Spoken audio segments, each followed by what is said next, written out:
We're going to look at 1883, building railroads in northern Italy. I already did 1841, which is somewhat similar. I actually thought this was by the same designer. It's not. It's another Italian guy, Manlio Manzini. It's a lot less innovative. Well, okay. It has a lot less what looks like stock manipulation type tools in it, like mergers and stuff like that. There's some stuff. I think I'm pretty sure. Okay.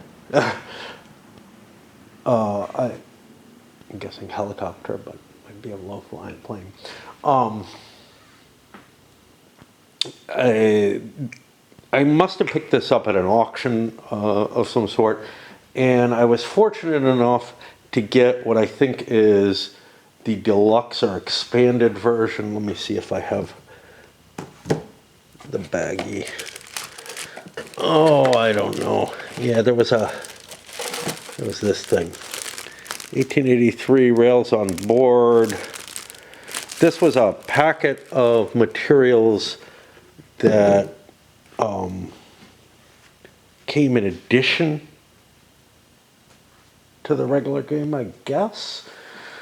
I'm not sure what is what.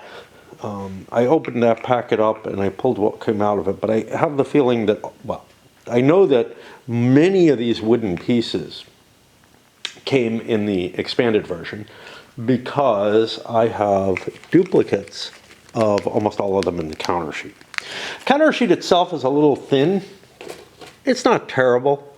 You can kind of see the thickness on there, but a little less than you're used to, maybe if you're used to like the GMT 18XX games, etc.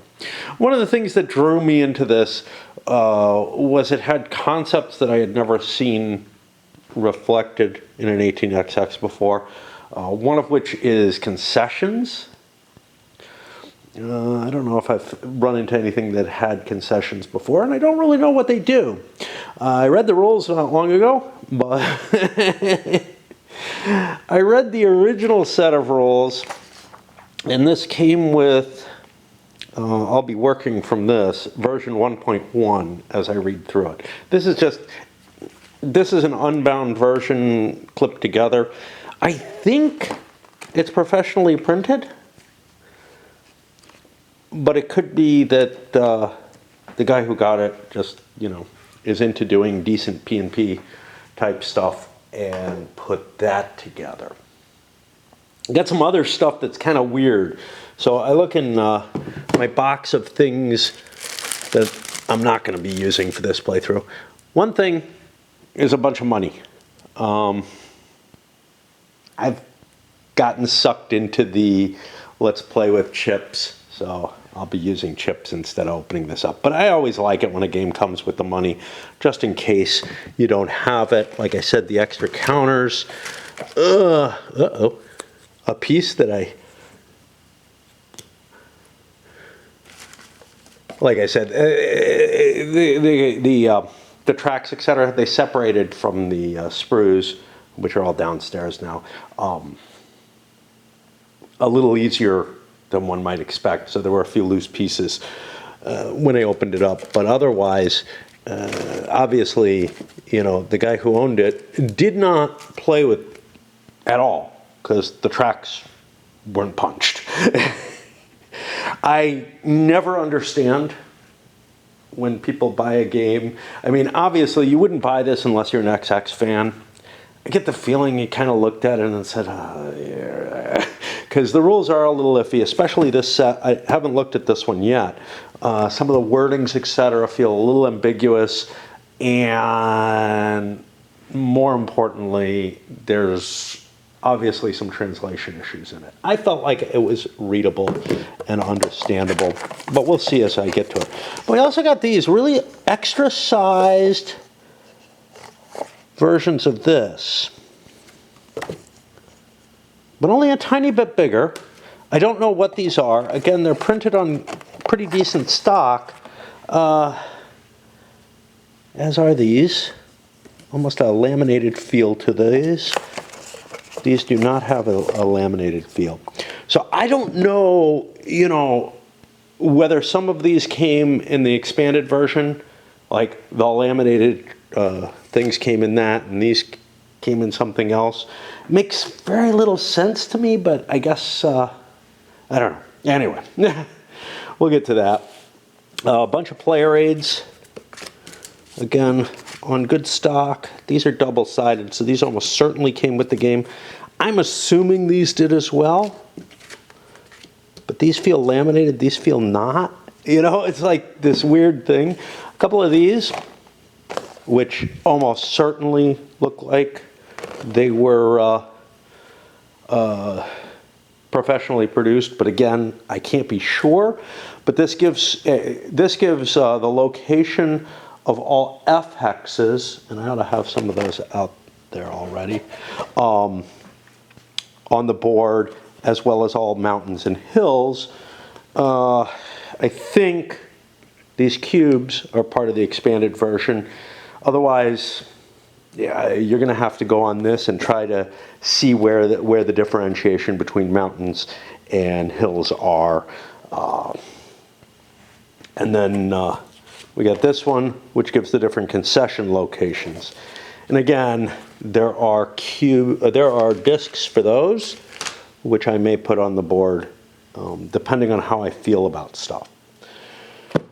One of the things that dragged me into the game was Bus Line. One of the companies is a bus line, and it's going to be competing with the railways. Now, it's actually called a coach line in the rules, so I'm guessing that it is utilizing, you know, horse-drawn carriages at the earliest stage of the game, if 1883 is supposed to represent that.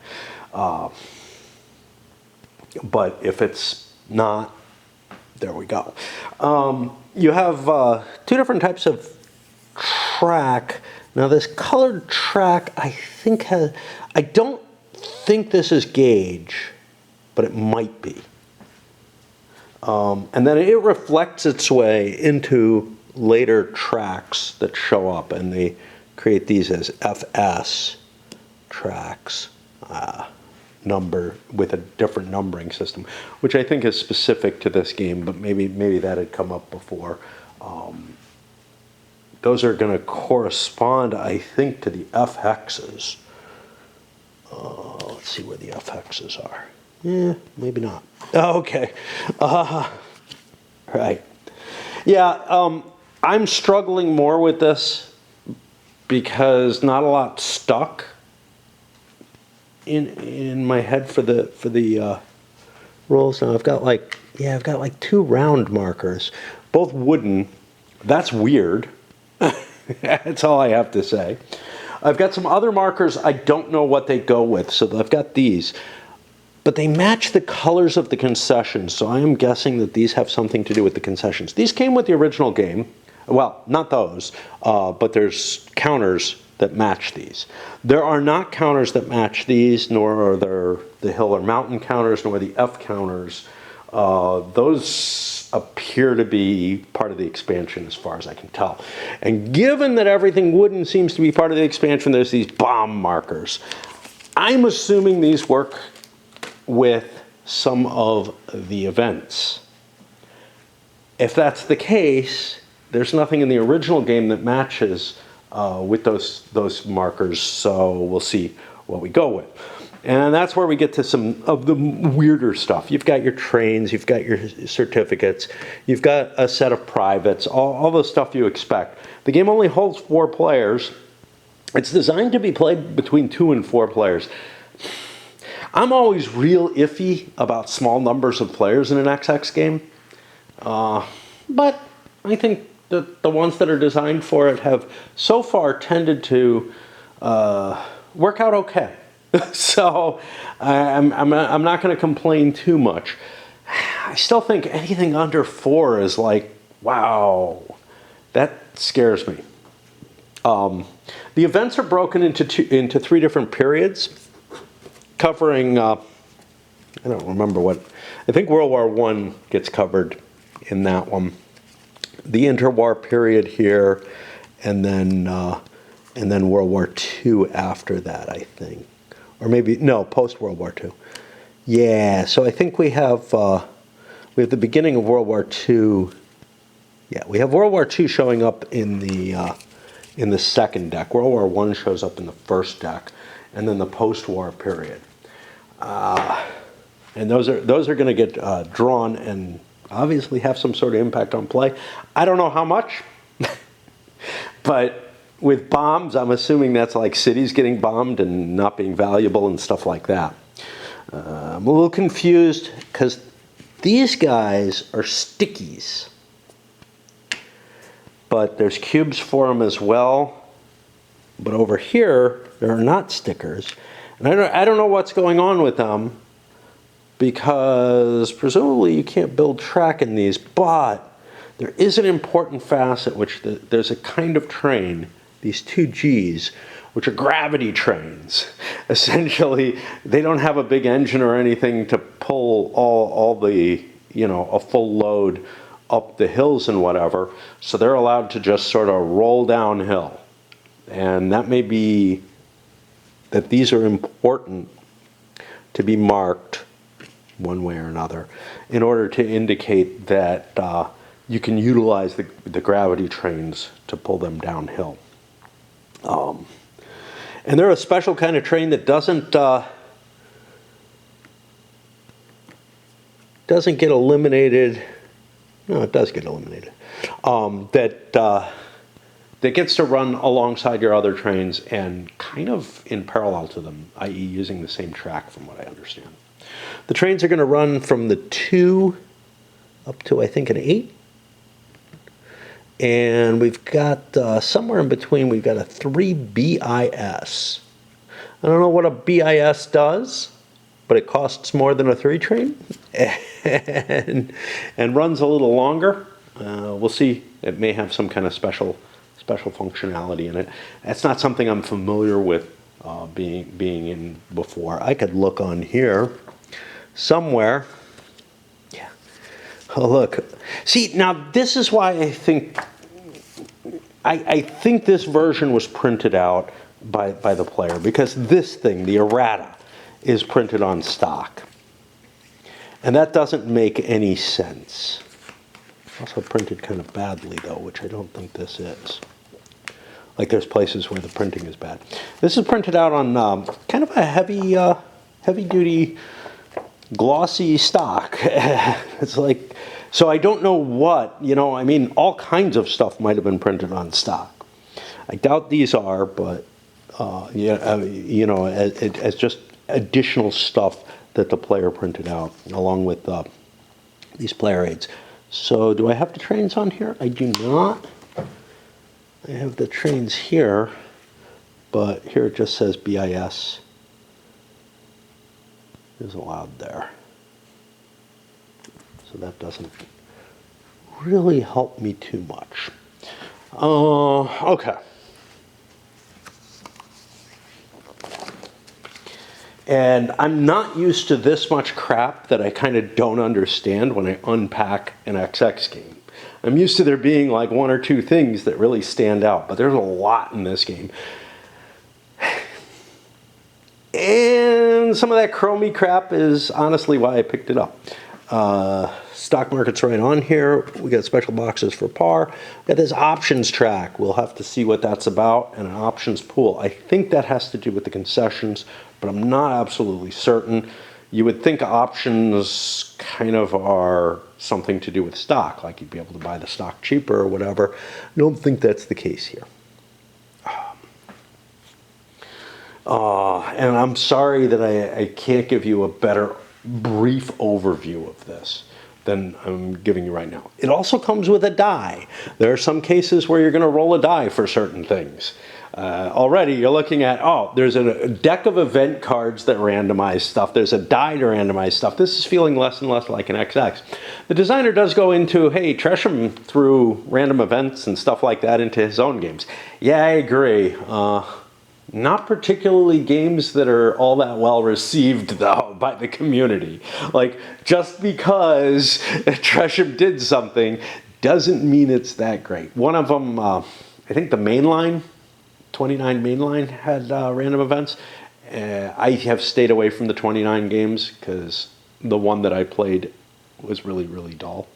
And I can't see it. Like, I feel like he made a huge jump from what I saw of 29 and 1830.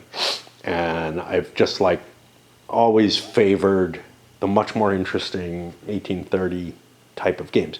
That said, this game shows a lot of similarity to the 1830 mechanisms, which we will take a look at. Now, obviously, all XX share a lot with one another, but in particular, I think this is more influenced by 1830 than it is by 1829. 53 is a fucking mess.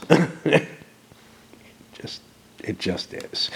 So like I said, I want to work from this rule book instead. It's not so good for me to read from as this, but it's the version 1.1. So let's see what we got here. The bank's going to be 11,000 lira. And the starting players get, well, I guess 1,600 between them. They'll also each get a political support marker card. These can be used, they're double-sided, they both say the same thing. These can be used in order to avoid some bad effects. They also have some effect on the concessions as well. They're a different kind of capital that you're allowed to purchase and that you're allowed, that in some cases you can use. And then he says also each player will get a 10% of the CCFR. Is that this thing? That is this thing. So everybody will get 10% of this. This is kind of weird. So this company is going to be a communally owned company that does not work as, it's a co-op. It's a railroad co-op.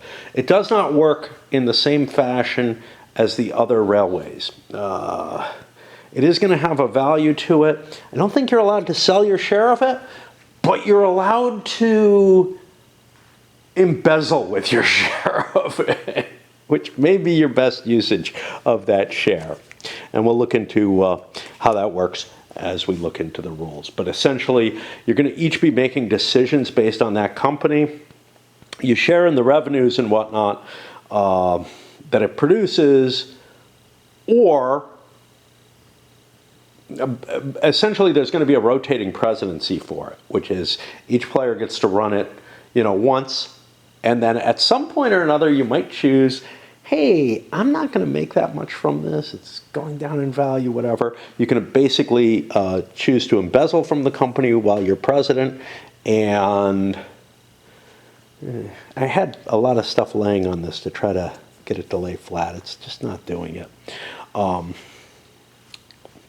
And you can choose to basically embezzle from the company, and your penalty for that is, well, your advantage is you get to take all the revenue for that turn. The penalty is you lose your position in that company for whatever that's worth. And then that thing will eventually go public as a corporation. Kind of the opposite of like most of the games have like forming a national company out of smaller ones as they go into debt or whatever. Yeah, this one's like, yeah, there's sort of this joint company and you have an opportunity to wreck it. Okay. Place the government concession counters in the appropriate space on the options pool. Oh. Okay, so that I think is these numbers here. But I can't see all the numbers. I'm not sure if I put them here. They go up to 8. Which seems to indicate that like one should, that 2 would go here on the 4 space, but I don't know where, you know, there's a number here that's not completely printed, and a number here. I think this is 6. I'm going to have to look under that fold and see if I can see more. I hope I don't destroy the board trying to do that. Index, there's a glossary of terms, but I can't find either options nor concessions in it as an example, which is really disturbing. You kind of wish that they would put that in. I was hoping to find myself a picture of what that's supposed to look like so that I don't have to fuck with trying to damage my board. We have the government concessions here. Is this going to help? Do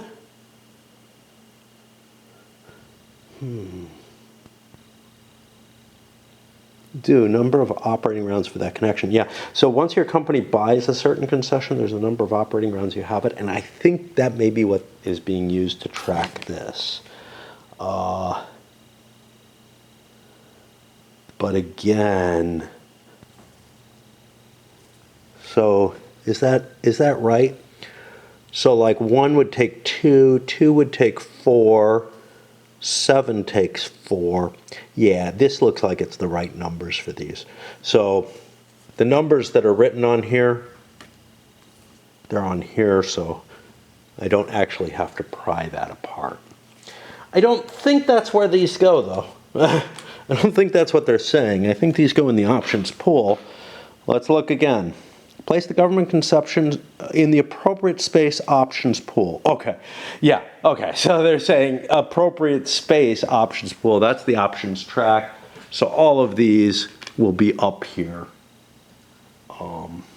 Why do you need 2? You need 1 to hold, to indicate which company has that concession.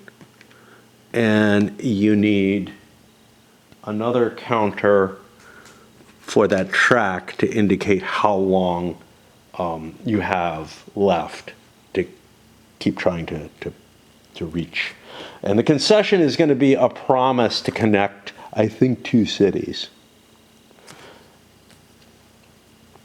We shall see. Trains and track tiles, la la la.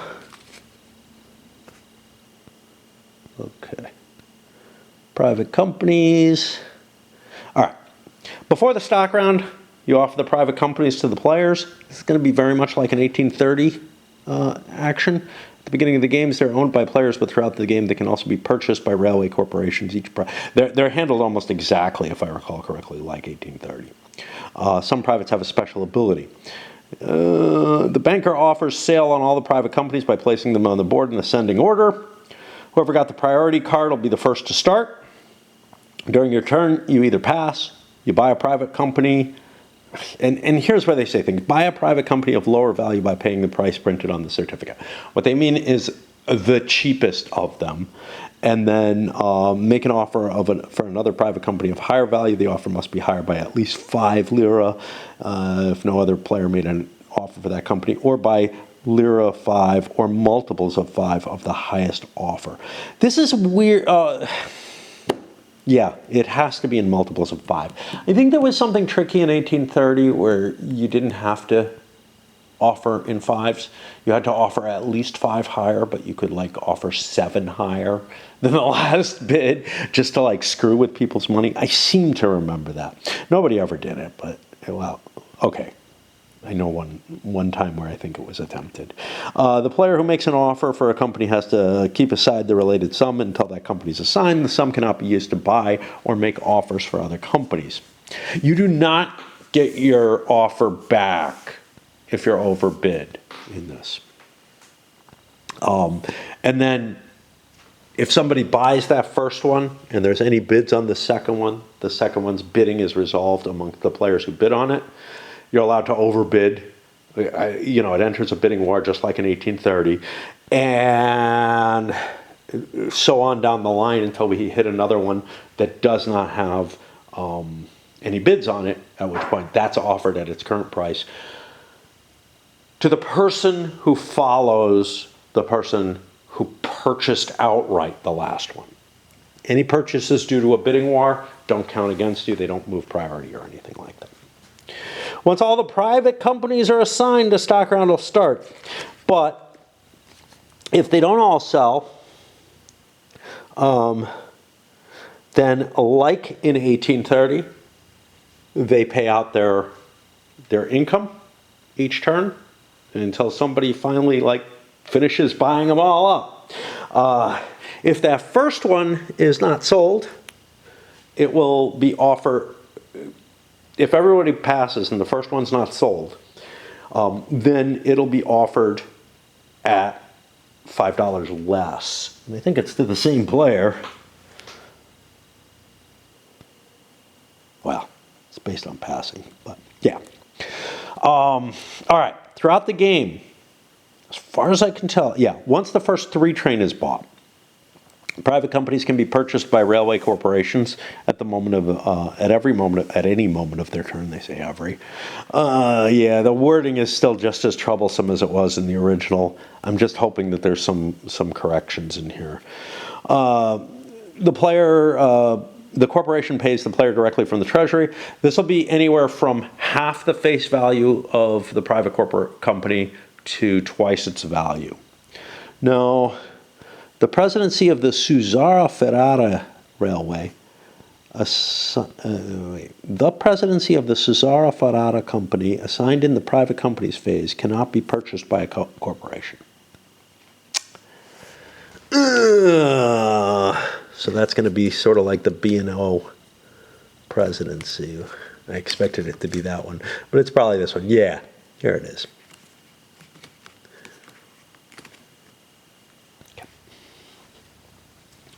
The privates will all be closed when a union between the FMMSF and FMV corporations, which will origin the SEFTA.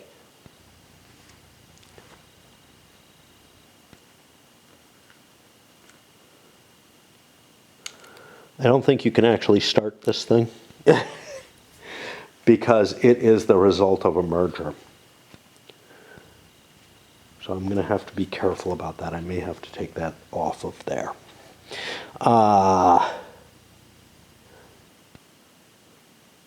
Okay. Depending on which, or after the purchase of the first 5 train, depending on which circumstance happens first. Whew. All right, I'm not feeling too hot. I may have overdone it last night. It's, I guess, early Sunday morning, getting on 3 a.m. So I'm going to pause for a little bit, go play some Raid or whatever, and I'll be back up for more of the rolls. I know I'm especially low energy right now. That's okay. Again, I don't think this is going to be one that a lot of people are all that interested in, to be honest. This is, first of all, you're not going to touch this thing unless you're already an XX fan. And secondly, within that, the fact that it has random events and stuff like that, the fact that it's kind of off-brand, it's not one of the major brands that are putting out XXs at this point. And it's going to be kind of a low-interest game, but yeah, I felt like doing an XX, and I wanted to touch this one for a while. Okay, well, it's like coming up on 6 a.m. now. I tried to sleep. It's just hard for me to sleep at night. It's especially hard for me to sleep when I think I should sleep. Felt like I was tired enough I would be able to fall asleep, but it didn't happen. Interesting. I just saw one of my dice that intrigued me. All right. What's interesting here, the sequence of play, let's take a look at the different phases in this game. Phase 1 is up until the first 3 train is bought. 1 stock round after each operating round. Corporations float at the yellow pars on there. We'll see there's a green and a brown par, which add to the amount of numbers that you could float companies at. Only yellow track can be used. Each corporation can possess up to 4 trains, along with any number well, along with 2 G trains. I don't know if you're allowed any number. I think you are. Private companies cannot be purchased by corporations. The external boxes use the low number. We got 3 in there. And random event cards are used from the first deck.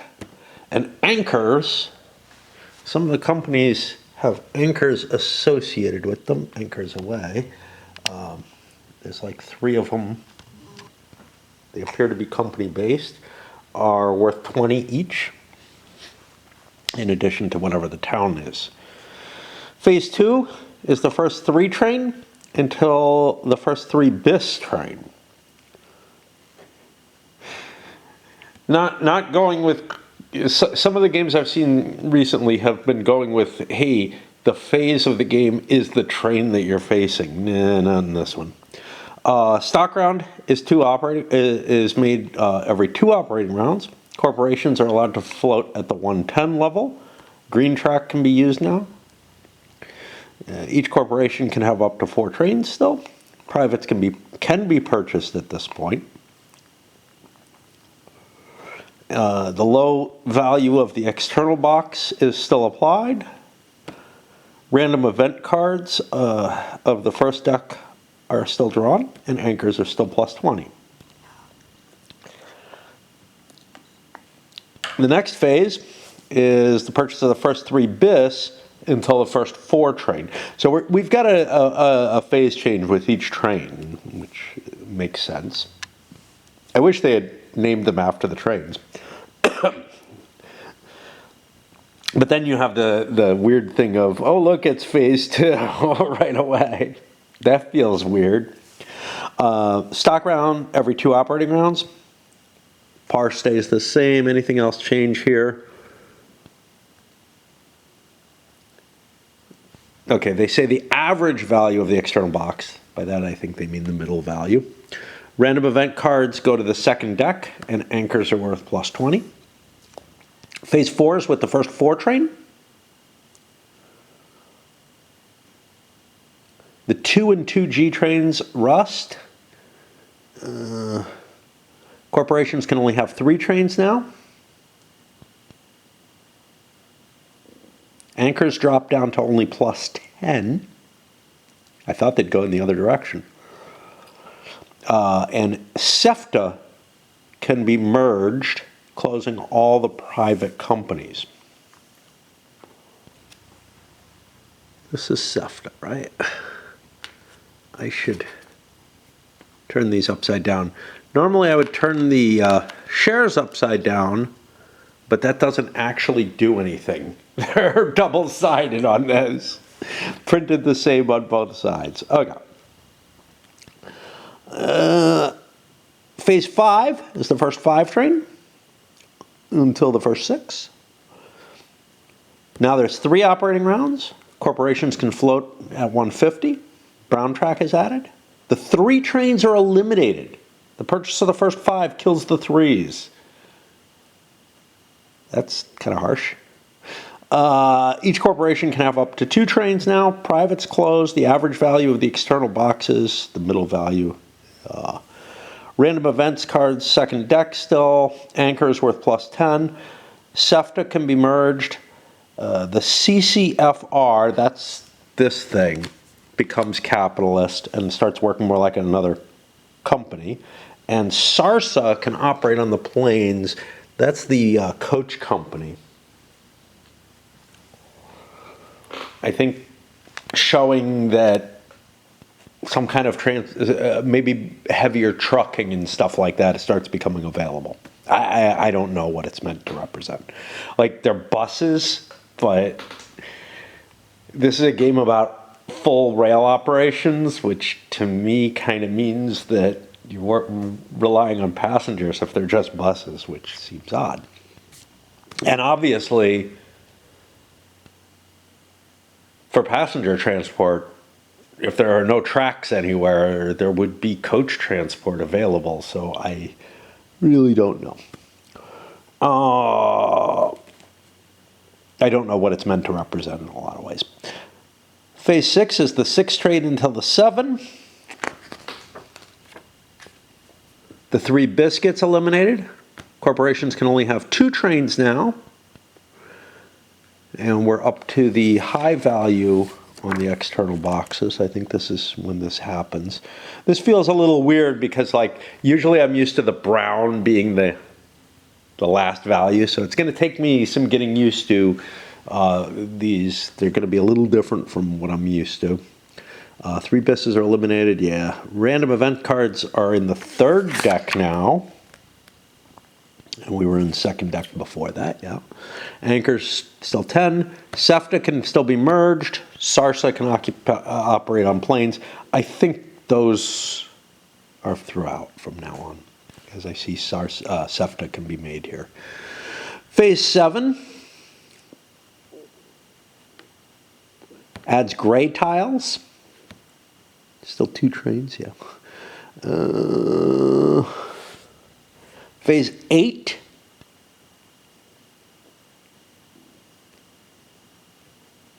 eliminates the 4 trains. And that's it. Okay. Stock rounds. From what I recall, well, okay, we're gonna get into the full rules on the stock rounds. But you're gonna be allowed to sell 1 or more certificates. See, this is worded in a way where, again, language may matter, and we're going to have to be careful here. Because the way it's worded here, in turn, sell 1 or more certificates or buy one, buy political support cards, concessions for his own corporations. The way it's worded right there sounds like I can sell, and that would probably be an exclusive or used in that way, which would allow me to, if I did not sell, buy a share, and I don't think this is what it is. And then the way the commas are placed, I think no matter what, you can buy some political support cards and concessions. That's how I would parse this if this was native English written. We're going to have to be a lot more careful. Or you can pass. Stock round ends when all players pass. Priority goes to the person after the person who made the last action. And on a stock price order, the stock values of the corporations is adjusted even if 100% of the stocks is in the player's hands or not. What I think that's meant to say, and this is the stuff I was hoping would get cleared up, because I was reading this in the original rules and I'm like, whoa, none of that shit makes sense the way it's worded, but I think I got it. I think what that's meant to say is if everything's in player, if all the shares are in players' hands, they go up a box. But yeah, it's worded in such a cumbersome and incorrect fashion. Okay, during operating rounds, the privates get their revenue from the bank, and then each corporation gets to perform its turn. Pretty standard. All right.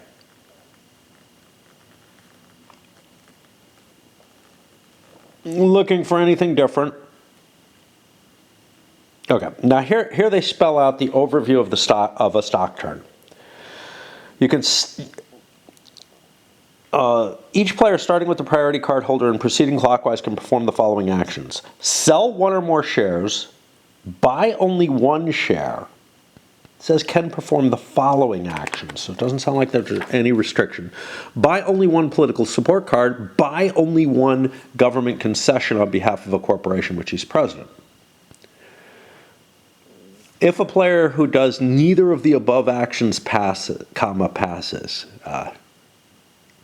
a player who does none of the above passes, is I think what they're meaning. Some actions can be performed together during a player's turn. In particular, and how this goes against what we saw before, buy and sell shares. Okay, so you can buy shares, you can sell shares and buy one. Sell and buy shares, doesn't matter which order you do them in. Sell shares and buy a political support card. Okay. The way this is spelled out, it looks like it's completely different from anything of the other, but it looks like they're trying to be very specific here. And in specific, I think the only thing you can do if you get if you go for a concession is buy the concession. And you cannot buy shares and a political support card at the same time. Stock round ends when all player in that turn pass consecutively. The priority is given to the left. Of the last player who bought or sold shares, comma, government concessions and political support card. And again, there should be another comma there, but okay. And the market prices of the corporations are updated. Okay. Which is, I believe, the all sold out rule. A player who passed during his turn then will be able, if all other players do not pass consecutively, to be in a position to perform another turn. Yeah, sure. Okay. Selling stock. When you sell stocks, you get an amount equal to the current market price of the corporation. The stocks go into the bank pool, and for each stock sold, it drops one line down. Very 1830. On the first stock round, you cannot sell stocks. You can't sell the presidency except as it normally is done. Now, you can't exceed 50% in the bank pool, which is normal. Except there's an exception to that, but it's not something players do. During the stock round, you can buy only one stock per turn, either from the bank pool or the initial offer. Again, 1830 feeling here. The purchase of a stock blocks for that turn to buy other stocks. I think that's meant to say the sale of a stock. Otherwise, I have no context to put that in from any other 18xx scheme. The purchase of a stock blocks for that turn to buy other stocks, government concessions, or political support cards. Let's go up here. Yes. Selling stocks respecting the rules already described is always possible, which seems to indicate that concessions should be in this list. I don't know. As a separate, you could sell stock, sell shares, and obtain a concession. Buying from the bank pool. If you buy from the bank pool, you pay the current market price to the bank. If you buy from the initial offer, you buy one at the opening price, the par value. It's not possible to buy 10% shares from the initial offer if the presidency hasn't been bought already.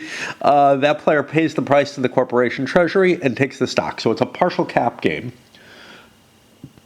So that there's one difference from the 1830. The market price of a stock is the value in the stock market. The opening price is the value indicated. Yeah, okay. A player who buys a presidency available in the initial offering launches that corporation. They have to choose the opening price of the stock as one of the yellow boxes, or green or brown if allowed to. The opening price represents a cost of a 10% share. If you buy the presidency, you have to pay double. Once the presidency is bought, in case there were already stocks of that corporation in players' hands, the bank pays the relative value to the corporation's treasury. So we each start with one of these, right? That money, no. Let's hold off on that. I'm not sure if that works that way because that thing has operating money. Some of the other, there's another private that gives a share of something, kind of like the Camden and Amboy in 1830. So the money from that share goes into the corporation's treasury. And if there's any other capability to get shares, that would happen the same way. They say the presidency buys the presidency of the FBV at a par of 100. The treasury of the FBV will receive $200 from player A, lira, and 100 lira from the bank due to the stock FBV being assigned to the private company FCV. Presidency changes, I believe these are all the way they normally work with seating order affecting breaking ties. You cannot buy stocks of a corporation if in the same stock round you've previously sold even only one share of that corporation. Nothing wrong with that, but man, that wording is clunky. A shareholder cannot keep more than 60% of shares in the same corporation. Limit of certificates. Each player can hold a maximum number of certificates. The number changes depending on the merging between the FMMSF and FMV and the related birth of the SEFTA. A private company owned by a player counts as a certificate for the purpose of counting the limit. The 20% presidency counts as a single certificate. Okay, so privates count, presidencies count as normal in XX. The CCFR share that every player begins at the beginning of the game counts as a certificate for this limit. I think the original rules said they didn't. That's cool. Wait. Okay. The CCFR share that every player receives at the beginning of the game is not considered for this limit up to phase 5. What page are we on here? I don't know. We're on 5.4. I think this is someplace where there's actually a material change because I remember this being different. Okay. Yeah, here they just say it's not considered up to phase 5. I assumed that meant it would be counted after. So far, the only change that I identified is really just a clarification issue. And we'll look through the errata and see what we can find. A player cannot voluntarily exceed the limit of certificates he owns if he has more than the limit due to a loss of one or more presidencies. He has to rectify it on his next stock turn. If the number of players changes due to a bankruptcy, the limit of certificates is moved in the next stock round. You're able to hold more shares because there's less players in the game. Okay, buying political support. Political support card represents a help that a player can give a corporation of which he's president during the operating round, usually to avoid negative effects of event cards, or when it completes a concession in order to divide the bonus among the shareholders based on quotas owned by various tycoons in the bank. During your stock round, you can buy only one political support card per time. In the same turn, the player can sell shares by the usual rules, but he cannot buy shares, government concessions, or other political supports.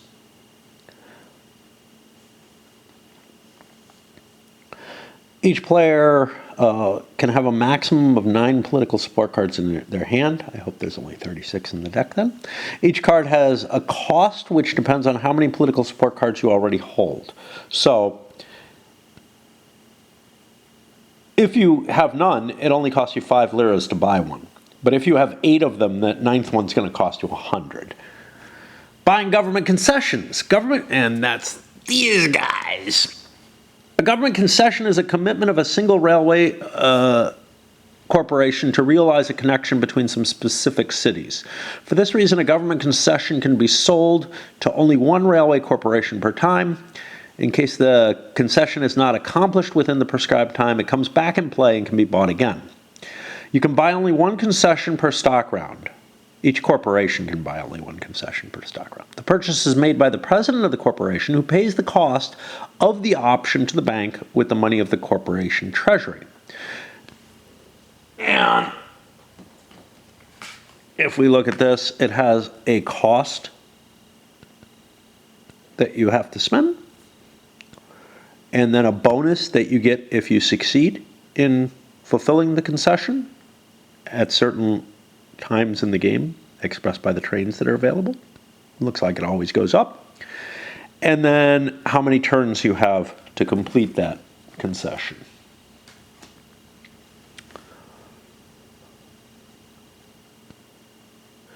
Okay. If the corporation has been open during the current stock round, it cannot acquire any concession for that round. In case the player is the president of more corporations during his turn, can buy only one concession per time. In the same turn, though, the player can sell stocks as per normal rules. Okay, so this is just, wherever we were was just missing the concessions. You can sell stocks no matter what. But he cannot purchase any stocks or political support. A government concession cannot be sold between railways corporations. So I wanted to hit something that I forgot to mention in the rules. The term government concession refers to connections. The option refers to the counters and the track the game uses to display the number of operating rounds a player has left. I think that's a new note. And that does help clarify things. Yes. Okay. But mainly it feels like they're clarifications to the rules, which maybe I shouldn't be using this. What I was looking at was the end of a stock round. I'm trying to look for that.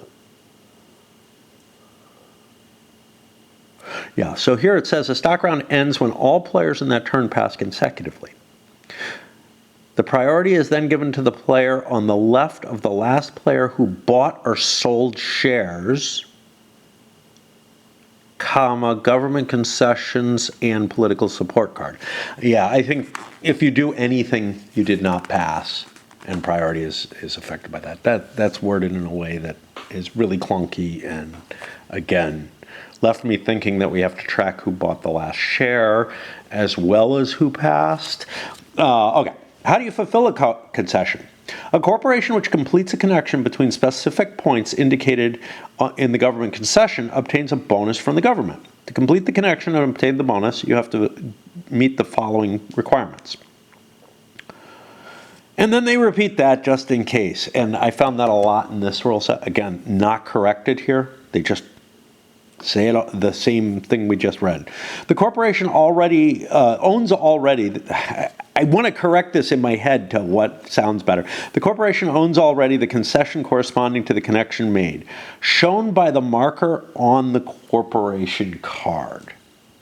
Okay, so the concession will be sitting on your, I don't remember what those are called. It starts with an M. I'm going to say mat, but that's not it. Placard, I don't know, whatever.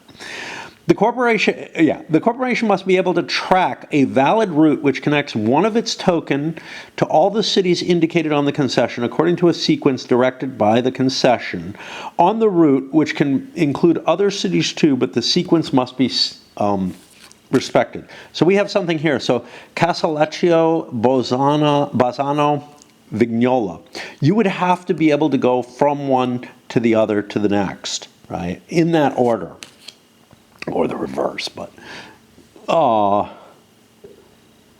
route is considered valid if a hypothetical train from an infinite number of cities, i.e. a diesel from other games if you're familiar with that, is able to run it without being blocked by tokens of other railways corporations. The route must not use any FS track or part of them. The FS is, I believe, the red track. And I don't know what the fuck this X is here.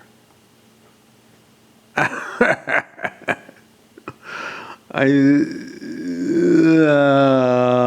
I don't know. Like, why do you have track going off board? Yeah. Okay. And we have lots of FS tracks so that you can build all the track that you need to around that red track.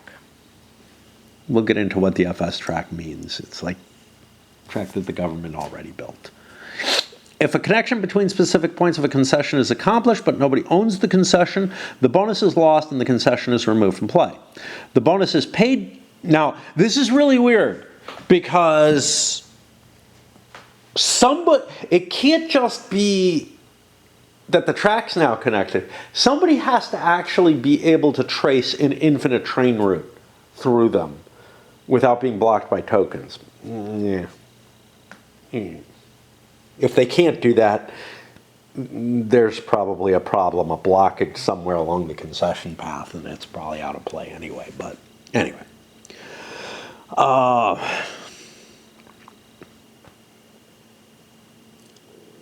The bonus is played to the owner of a concession as soon as the concession is realized, even if it's completed by another corporation which does not possess the concession. The money goes directly into the corporation treasury unless the president does play a political support card. In this case, the bonus is divided among the shareholders. The quota is equal to The quotas belonging to the shares present in the initial offers and in the bank pool paid to the corporation treasury. So you split the money up. And everything that doesn't go to players, even if it's in the bank pool, ends up going to the corporation. So what's the bank pool in this case? Yeah, I don't know, man. It's like there's always this argument.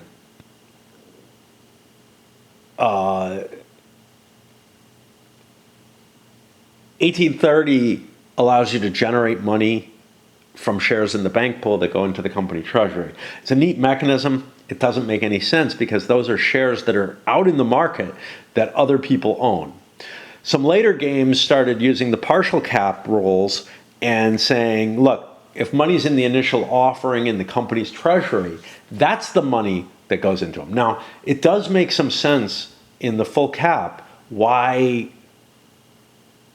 the money here would not go to the company, because that's money the bank kind of is providing the corporation, right? Like, you know, if you're getting the full 10 shares worth of money, somebody is putting that money up and demanding something for it.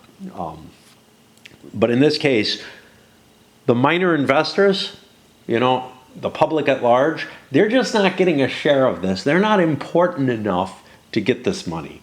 And given that you have to play a political support card to do it, yeah, it kind of makes sense. The bonus amount changes during the game depending on the trains which are available at the moment the concession is accomplished, not when it is purchased, which is cool, so we don't have to track a lot of stuff. By the turn when the government concession is bought, the company, horrible wording, has a time limit of operating rounds to complete the connection. See table above. There is no table above. I had that problem here. It is this, right? How many turns, how many operating rounds you have. If the corporation is not able to complete the connection related to the purchase concession within the end of the scheduled operating round, the full operating round, because somebody else could hook you up, this concession goes back to the bank, and the corporation has to pay from its treasury a penalty fee equal to double the cost of the concession to the bank.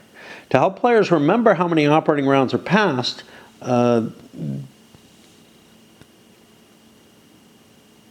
each concession has a turn advancement marker identified by the concession number. This allows the players to keep count of the past rounds.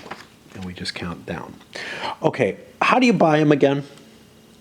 In the case of the player, let's look. A railway corporation can buy only one concession. The purchase is made by the president of the corporation who pays the cost with the money of the corporation treasury. Okay, yeah. So it's the corporation that's buying it. It's being done in a stock round by the player. I think it would make a lot more sense if it was done in an operating round, but yeah, it kind of makes sense to give, like the operating round would give you too much of an advantage to being the highest valued company or whatever in terms of where you go. Looks like somebody has a starting up there.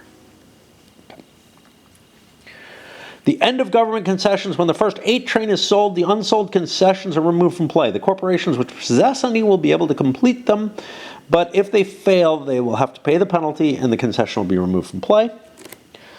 Signing the priority card. During a turn when all players consecutively pass, the stock round ends, and the player to the left of the last player to sell and or buy. Okay, it doesn't say share. It doesn't give the list, which I think it did here, like it did before. Receives the priority card. This means that the player will be the first to have an opportunity to act in the next stock round. If nobody buys or sells anything in the stock round, the player who had the priority card keeps it. And then the stock prices get adjusted. Why are these things written so that I want to click on them? After having assigned... That's something new? No, that's just the format they chose to use. I find the typeface kind of annoying too.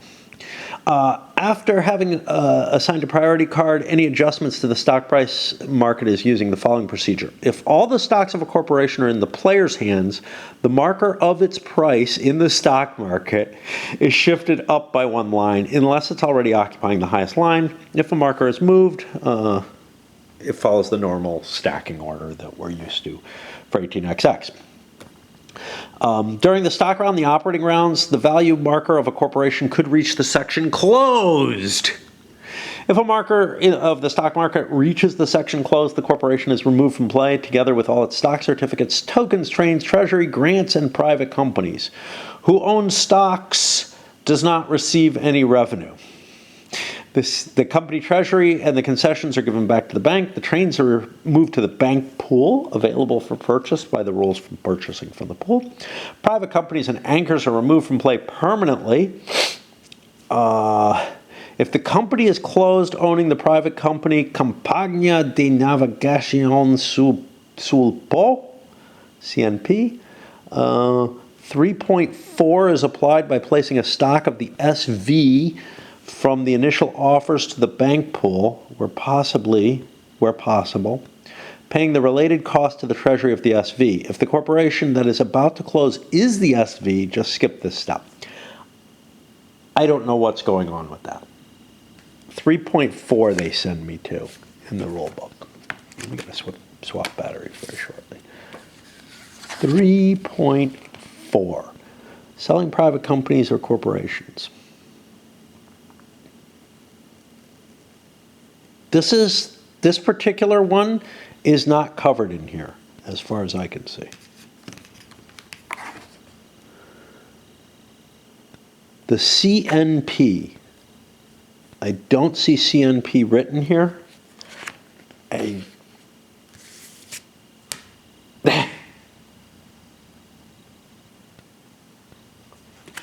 We do have a list of all the privates somewhere.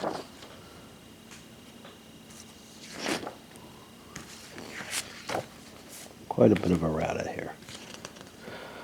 See, now this may have been, yeah, I don't know why this is printed. I mean, this stuff's on the board in other places. It's weird. Weird. Yeah, I don't know what's up with that. That may be a bad rules reference. But it does relate to the privates.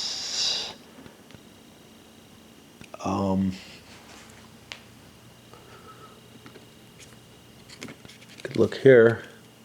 That's this. It says SV on it.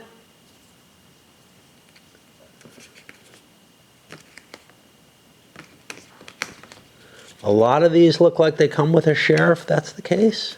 This comes with the presidency share. Dunno. I really don't.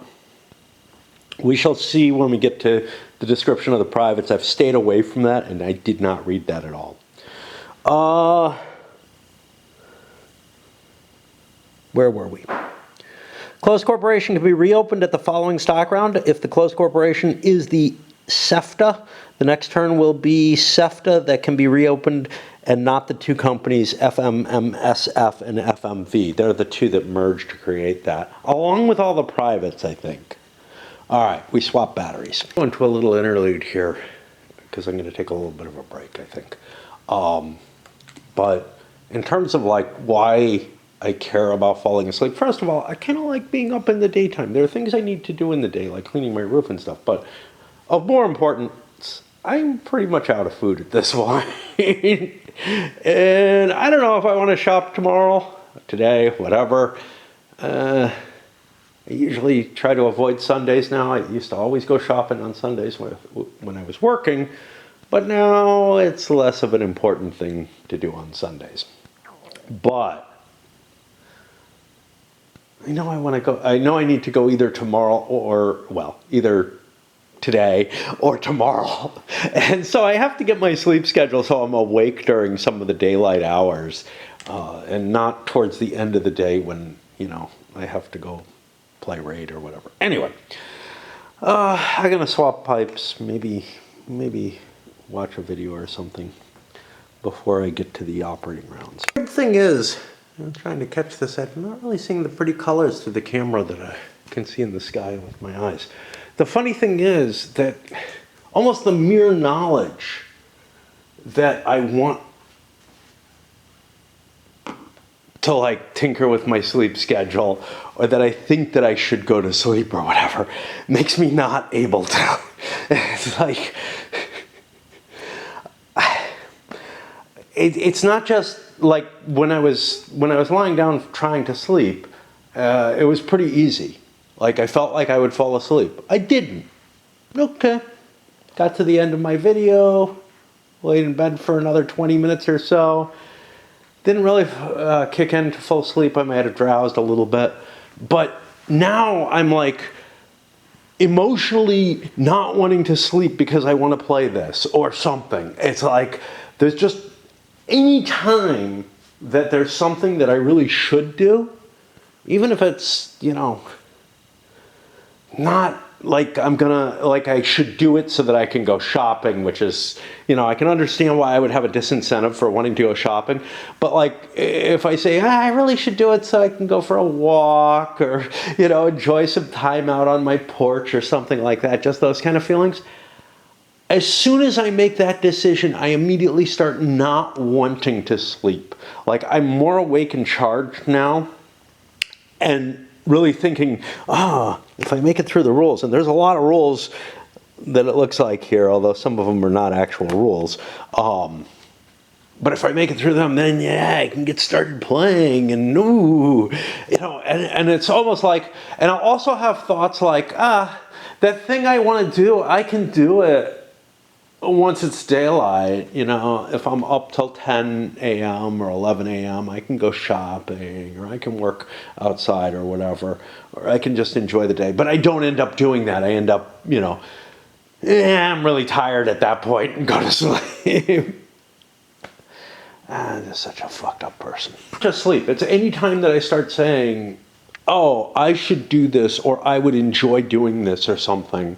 As soon as I make that kind of decision, it's like I'm immediately trying to sabotage it with my actual desires come in on top.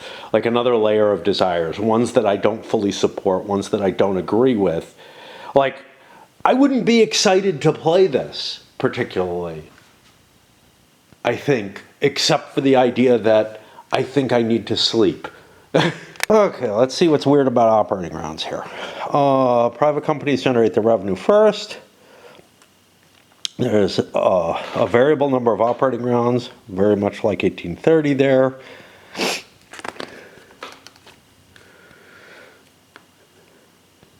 Okay. Following sequence: revenue of private companies and advance option markers along the option track. I would think you'd advance the option markers after. I think you lose a turn, an operating round, by doing it then. Event card solving. I think that means you flip an event card. You operate the corporations. Oh, and then you check to see if the concessions fail.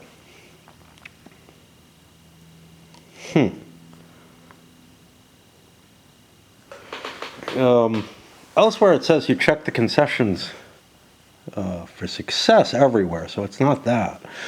So it has to be the failure. Once all corporations have done their actions, the operating round is ended and a new one is started. Now this may be weird because it kind of looks like, I don't know, maybe you check concessions right after each operation, but then, if there are other operating rounds to do, to the next stock round. If the operating round just ended with the last one scheduled, I don't know. Move. Revenue of private companies, they just produce what they have. If they're owned by a corporation, the revenue is given by the bank to the treasury of the corporation. Normal. Whoever has priority draws the event card for the turn. Players can spend their own political support cards to avoid all the possible negative effects that an event card might have. And we'll see that later. Tea is too far away. Oh well. Okay. Corporation operations. You place or improve a tile on the track, place your token, run your trains, and decide on revenue, payout. Buy one or more trains, sell stocks from the initial offer to the bank. This is very much like a couple of the games I've played recently, by one designer, I think Scott Peterson, where at any time you can sell shares, well, at the end of any of your operating rounds or operating turns, you can sell shares from your initial offering to get the extra revenue into your company, but you have to plan ahead because it comes after buying trains, which means if you have a forced purchase, you're not going to be able to do this. In addition to these activities, a corporation can, after the purchase of the first 3 train, buy one or more private company from a player. This can happen at any moment during the operating round of the corporation, giving the money directly to the player from the treasury of the purchasing corporation. The price is normal rules for purchase of private companies. Please bear in mind that any costs related to activities, mountain terrain, tokens placement, etc., have to be faced with the available funds in the corporation available at that moment. So, for example, it's not possible to use revenues for trains run to place a track tile in the mountains, standard stuff. Placing track.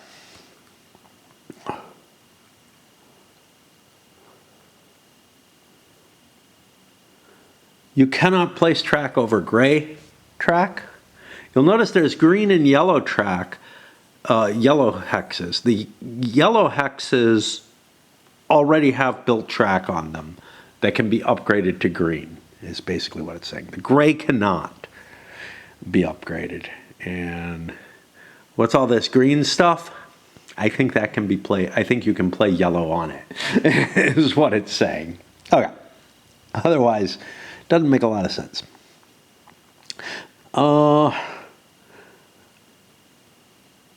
Hexes colored in yellow are not playable until green is available. Each railway corporation in play can place only one tile during this phase, but there's particular cases for the FSF and CCFR.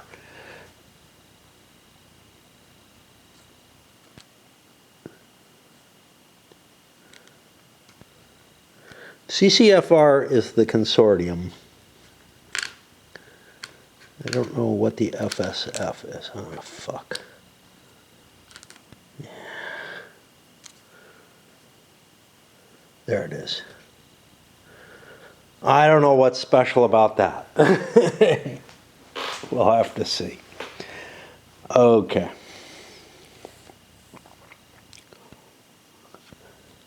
At the beginning of the game, the yellow tile are available and can be placed only in the light green areas on the map. The tile in position must give an extension to a line already available to the corporation. You only have to extend one part of the track. You cannot place a tile if one of the tracks exits from the grid. Yeah, there's some weird shit though, right? One of the tracks ends in the empty side of a gray hex that can't be upgraded ever. One of the tracks ends against an empty side of an inaccessible hex. I do not know what that means. This looks dirty, but not by me. I mean, it may have been by me, but it was earlier, much earlier than now. I really don't know what that means there.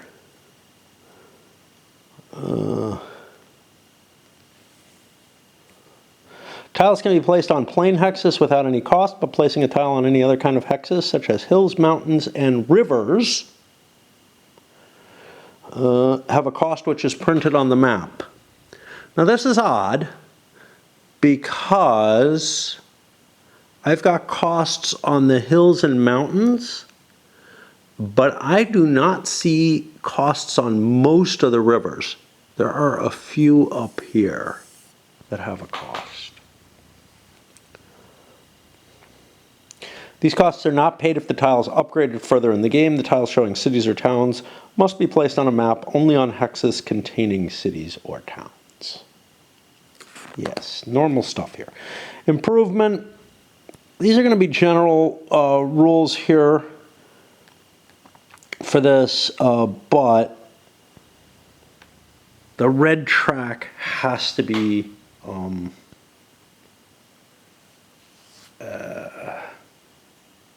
respected. And I think this X here is just saying, hey, this doesn't actually go into the Parma Hills, even though it looks like it does. This doesn't actually go into there, but it may actually indicate the direction of travel that you're allowed or something. I don't know. I really don't understand. Like endpoints, why would one endpoint matter and the other not?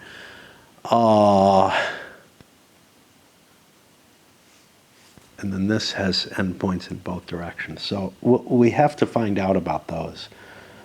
You have to be able to trace to one of your tokens and along one of the new segments of track. But if you're upgrading a city, you just have to be able to reach the city. Some tiles have to be placed in specific hexes. There are a lot of these. So we got S, Z, M, O, E, N, P, R, a lot of them. But they're noted here by these little square boxes. I'm hoping we get them all. It's going to be hard with this many, though. I can almost guarantee you that. And it's going to be hard for me to remember what cities are good.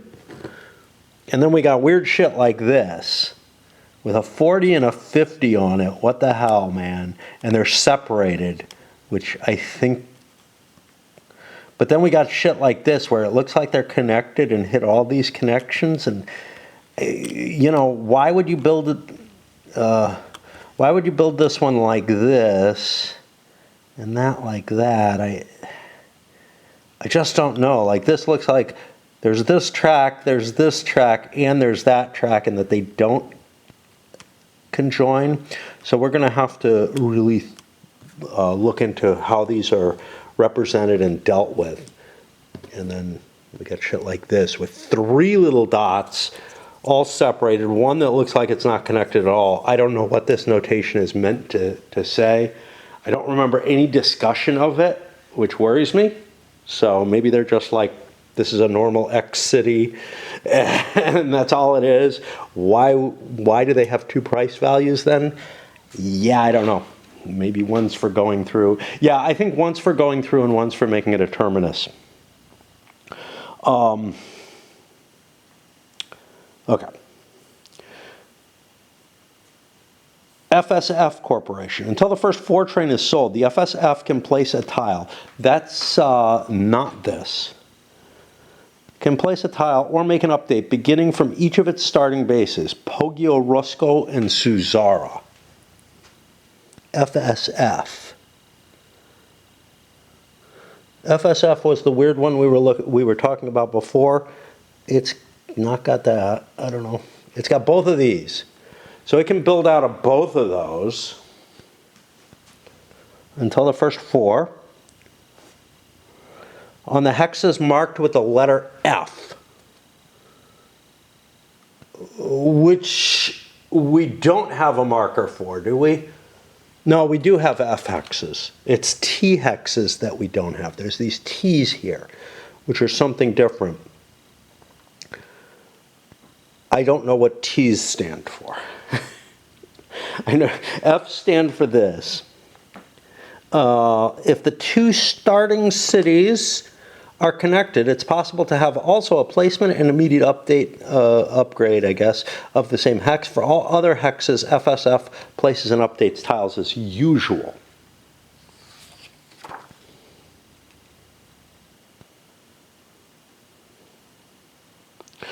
So I think as long as I place on 2 F hexes or double place on 1 F hex once they're connected, I'm okay in placing 2 tracks. Otherwise, I'm just a normal company. And we got to swap batteries again. And the prettiness of the sunrise is gone. I didn't catch you. I came up here. It was kind of late into the sunrise, so I didn't want to. I left here. It was before. It was kind of dark.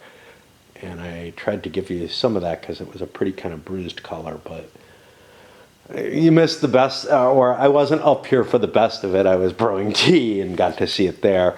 You know, I like my sunrises. I don't get to see the sunsets, which I would like more, but But yeah, they last such a short time, like all things that are at all decent, as opposed to the misery of normal existence. All right, CCFR.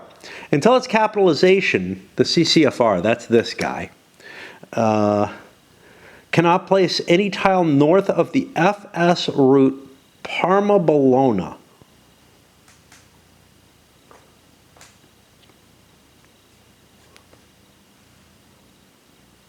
Okay. And they give the numbers to it. 716. Yeah, this is going to be annoying if I have to find these. 716/1931. I don't even know, like, this doesn't seem to fit. There are numbers here like 7, 16/19, 31, 5255. Is there a 5255? That's over here. So it looks like this route, 6576, 77. I don't know what these numbers, why they're divided up this way. 87. Okay, so it's actually this run, Bologna-Firenze. They just say Bologna. Okay. I mean, there's a Bologna lowland that I was trying to head towards, but yeah, and a Bologna hill. Or do you want me to call it baloney?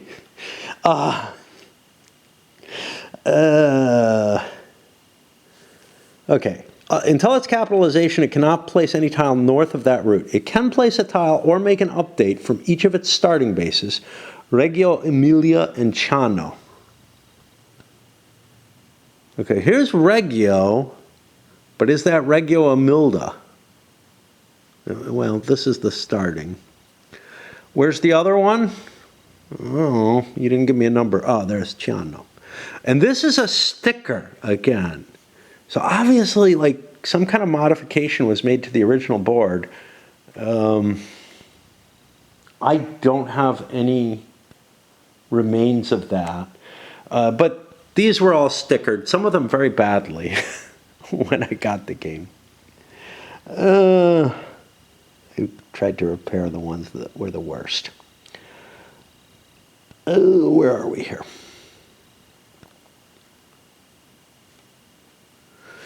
From each of its starting bases, on the tiles south of the FS route or on the route itself, e.g. it can update the hexes of Reggio Emilia, Modena, and Castelfranco.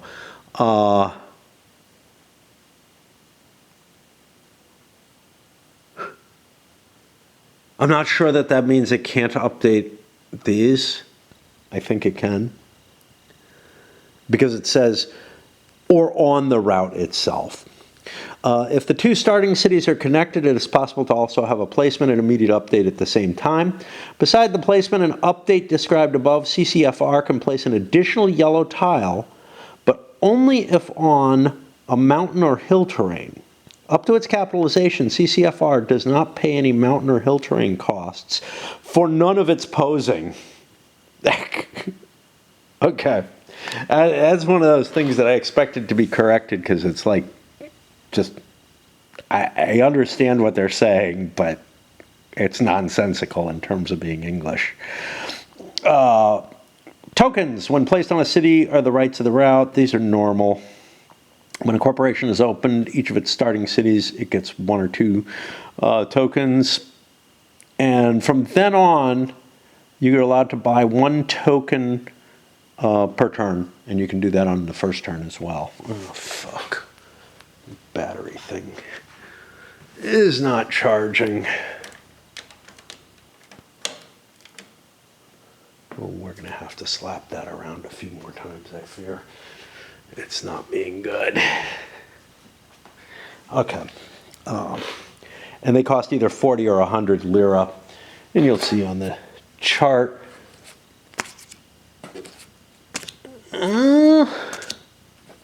Looks like they each have, no, this one only has 1. This one has none because it doesn't have a thing. Yeah, it looks like they all have one $100 token except for one company which only has a 40. It has to be a reachable city by normal means. Some city tiles have space for more than one token. In this case, the city's accessible, normal stuff. Tokens cannot be placed on a starting city of a corporation which is not yet operated. If this city has more spaces, though, you just have to leave the home base free. You can never place 2 tokens on the same city, 1 per operating round other than the freebies at the beginning. You can place routes up to a city which can be completely occupied by tokens of other corporations, but this city can only be used as a terminus. You cannot place a token on a city that's reachable only by going through a city occupied by other corporations. CCFR cannot place any tokens north of the FS route Parma Bologna until its capitalization. Coaches. So there's different big tokens for these, but these are the buses. They do not block routes of railways, corporations. The tokens do not use any space in the hex of the city where they're placed, so their placement cannot forbid anything else. They have special rules that we'll get to. Ferrovie dello Stato FS route. The FS routes, the red lines, represent connection network of the major railway routes controlled by the Italian government and already existing on the map. FS can be used by the railways corporations, but only on a limited manner under the following rules. A railway corporation can trace a route or part of it from a location with a symbol T present on the map directly to the external box connected to that location. See table. We have that here. So Modena goes to Bologna, Florence, or Mantova, Brenner. They actually say Florence over here. That's interesting. Modena, Florence, Mantova, Brenner. Yeah, so they're going to have a route, and this looks like it goes, no, that's arrow to arrow. Hexes from 25 to 37. Oh, this is interesting. We got the numbering here. Okay. All right.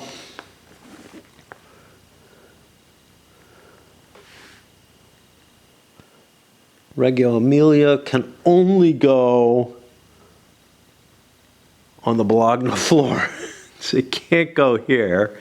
That may be what the X is for. Again, I don't know. The X is kind of a mystery.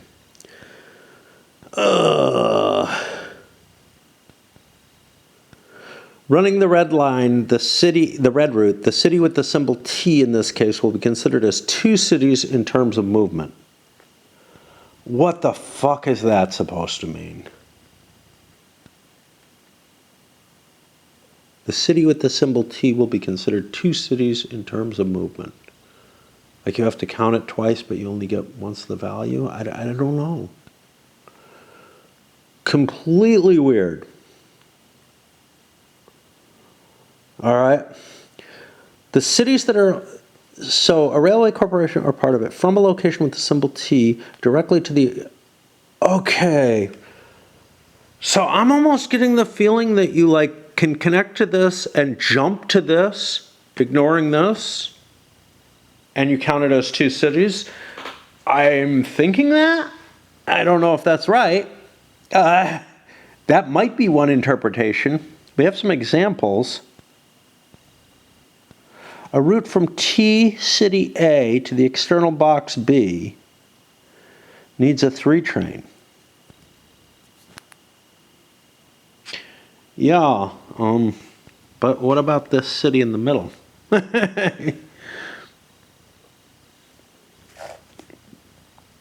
FMV needs a 4 train to reach box B from its own, so it's going 1, 2, 3, 4, I guess. Well, actually, where's the T? The T is here. Yeah, again, we're not interrupting that. FMW cannot reach B because the T city is blocked by tokens of B other corporations. I don't know what B means, but whatever. That makes sense. I'm going into there. I can't convert that. That's fine. FMV can reach box B because the tokens on city C do not count, and that is this circumstance. Here, you can skip. So you can go from T to its connected external box by jumping. Interesting. So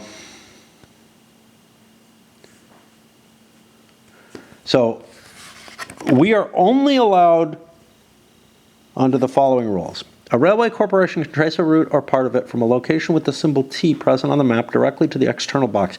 This is gonna drive me fucking crazy because this is like so not XX. Jumping cities and stuff. The city with the T will be considered as two cities in terms of movement. The cities that are along the FS route between the starting T and the external box are not considered, not for the route calculation nor for the movement, and any tokens or other corporations in these cities do not have an effect. If a T city is completely occupied by tokens, only corporations owning those tokens will be able to use the FS route from that city to the connected external box. That kind of makes sense. The track of a train which uses an FS route can include only one external box. If a corporation has two trains, it can reach two different external boxes. Yeah. Different trains of the same corporation can reach even the same external box if each of them uses a different T location. And again, I don't think the track matters here. It is not possible to use the FS route to connect two cities between them on a map, even is they have both the T symbol, e.g. it's not possible to connect Reggio Emilia and Modena. So that red track is funky as hell, and I am almost out of battery already. Wow. I just swapped batteries. I swear it was full. It must not have been. Maybe I just didn't look. Okay, this is going to be a nightmare rule to remember. It is so different and so fucked up. Red track, weird. Trains run. You can run your own trains to make a profit. The president chooses the profit would be cashed by the treasury or should be attributed to the shareholders. Okay. If you swallows are 100% swallows, and they move you to the left one space. If the profit goes to the shareholders, the corporation is moved one column right if the profit is greater or equal to the current market value of a 10% share. Otherwise, it doesn't move. No doubling, though. Usually games that have this requirement also have like the capacity to at least double move. Not in this game. In case a corporation wasn't able to make the trains run at all, it's got a profit of 0, and it essentially swallows. Special rules on routes.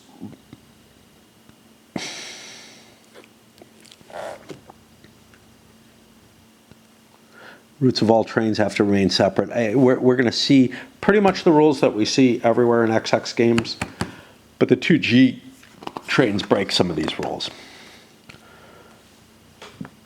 All the cities, towns, and external boxes have a value. Oh, you count towns, right? A route is a long line. Yeah. Maximum number of cities, towns, or external is given by its train type. But a train can be used shorter.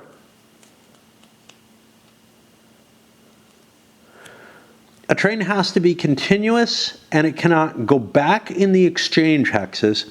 Don't know what that means. I think that means run through the same city twice, basically. I don't know. That would be here. I think... if I have something like this, I can't go through it again. I don't know. Weird case, that's all.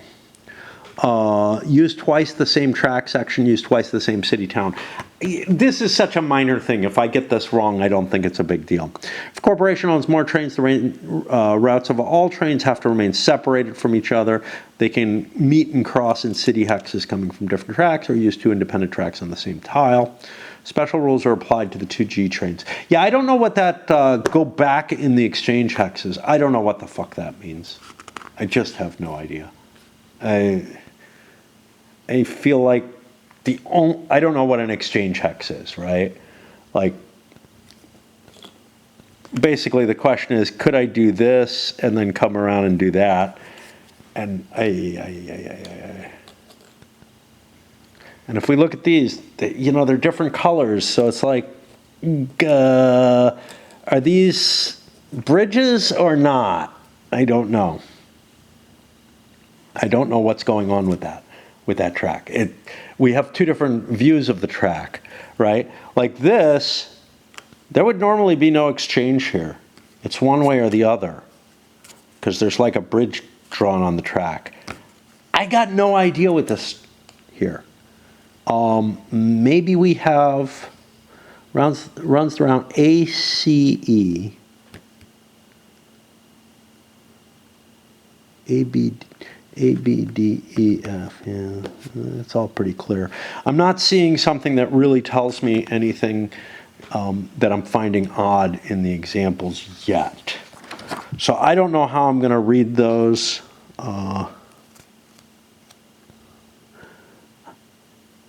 Yeah, I want examples that tell me what I can't do. And let's see. The second train cannot run this because both of them run tiles F and G on the same route. Yeah. If the first train runs A, C, E, G, the second can run this route because they cross only on tile E. See, these are all really simple cases, so they're not going to handle what I'm looking at. Although it may handle... Do I see any of the weird track that I complain about? Not really. So basically there's no discussion of how track like this works. Is it a bridge of two separate tracks, or is it connected track like this is? And the number on it would indicate that they're bridges, but there's no bridge drawn in on either side of this. But I think I'm going to play them as I would with, your more standard. Yeah, I'm going to play them by their tile number, essentially, that they have a bridge on them. Which you would not know if you weren't an XX player already. Right. Revenue collection, all the cities, towns, and external boxes have a value. Some of the values is run. President decides the route of his trains, looking for highest profit. If somebody notices a higher profit, he is not obliged to report it. I think this is saying the same thing that a lot of 18xx's say, though, which is essentially that if you do report it, the president has to run the higher value. Once established the profit of the run, the president decides if paying the dividends or cashing the entire amount. Value of stock will be changed as indicated. Percentages are given out. On the brown and gray tiles of Sassuolo. What is that? Sassuolo. Okay, that's going to be this. In spite of all the other tiles, there are printed two values. If a route starts and ends in Sassuolo, the highest value is applied. Starts or ends, yeah. Can't do both. While if the route passes only in Sassuolo, the lowest value is applied. So yeah, you get a bonus for making that a terminus. On the external, which makes dots in those less valuable. Like in most XX games, you want a dot in your really valuable cities, but here the valuable cities get upgraded by being made terminuses, which means that you're not going to pass through. Now, of course, you might be able to make more runs, more trains running, hitting it with dots, but yeah, it's a weird situation. On the external boxes, the 3 types of values based on the phase. In the Vignola hex, starting base of FMV, a railway track already exists. By the moment when is placed a yellow tile, the existing track must be kept. Vignola. What we should be seeing is a green track, a green city with our location with track on it, and that's what we see here. This can be upgraded, but it has to maintain that piece of track. We do have all types of track in this game. I had thought this was one where they didn't have straight cities, which really weirded me out. I've got to swap batteries again. And then we'll get to trains purchasing. Get rid of a couple of these broken cameras. I got one that doesn't turn off. Like it immediately starts draining the battery, so I don't think I can charge with that one. I got this one down here which pretends to charge for a couple of moments, but I don't think it's actually doing so. I think it's like getting faked out, and now it's not, so. Anyway. You always have to have a train if you're a corporation, unless you don't have a route available. 30. If a railway corporation begins its own turn of an operating around without a train, it has to buy one. Corporation can buy 1 train at a time from the bank, not per turn, but 1 at a time, which means they're done sequentially, by paying the cost shown on the train marker or from another corporation at any agreed price of at least 1 lira. This procedure can be repeated other times until the corporation will reach its limit number of trains. In case the train purchase from the bank is the first of a new class, then a new game phase begins immediately. Some modifications made. Yeah, normal stuff. Train order of purchase. Yeah. Okay. Buying trains from other corporations. We still don't know what a 3 bis does, right? We got rules on 2G. I don't know if there's any rules about 3 bis. It may just be another set of 3s. You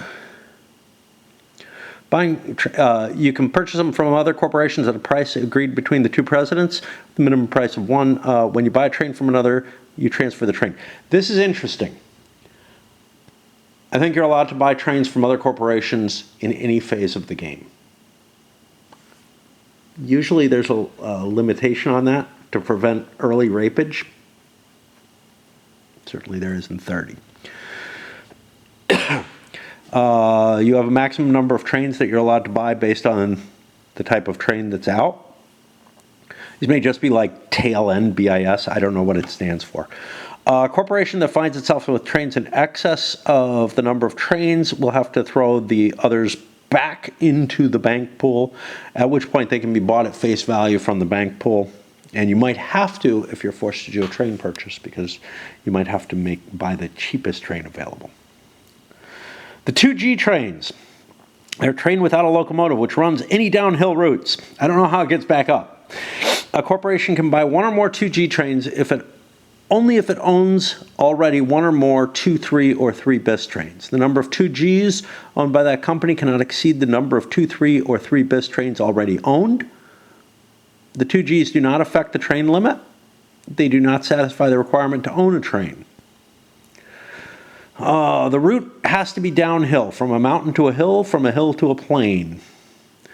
A 2G can connect consecutively only 2 cities, towns, external boxes without any other city or town between, and the starting and the arrival points.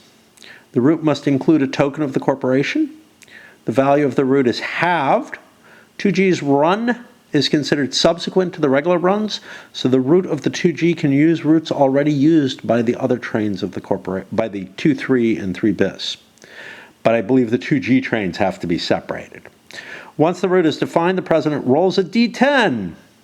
On a roll of 1 through 7, the run's successful. On an 8 or a 9, something happened and there's no profit. On a 10, oops, The 2G train is destroyed, doesn't make a profit, and is placed in its box on the board map. It can be purchased again.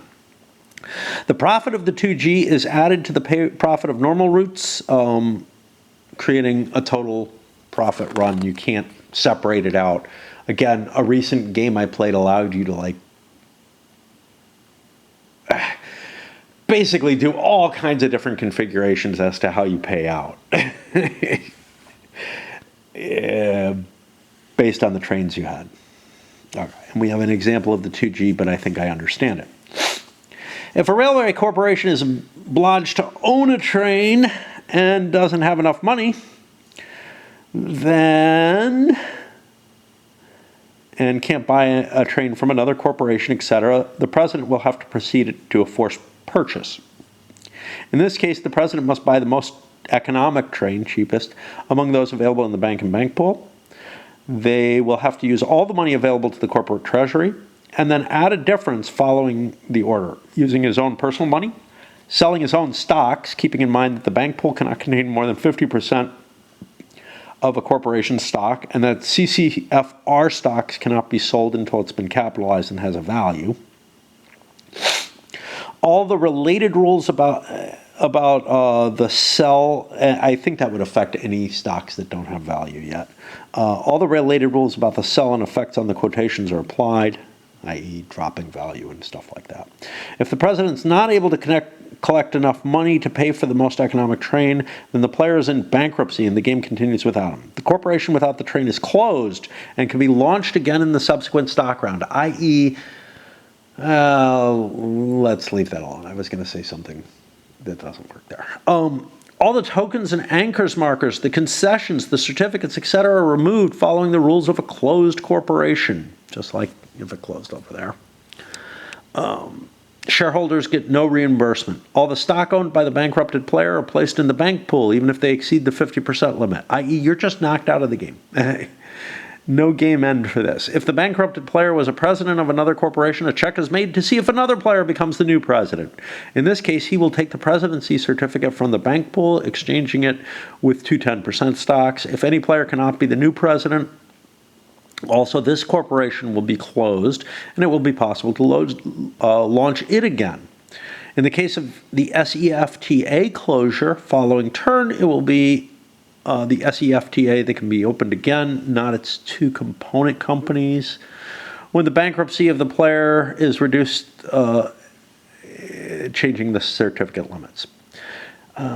Okay.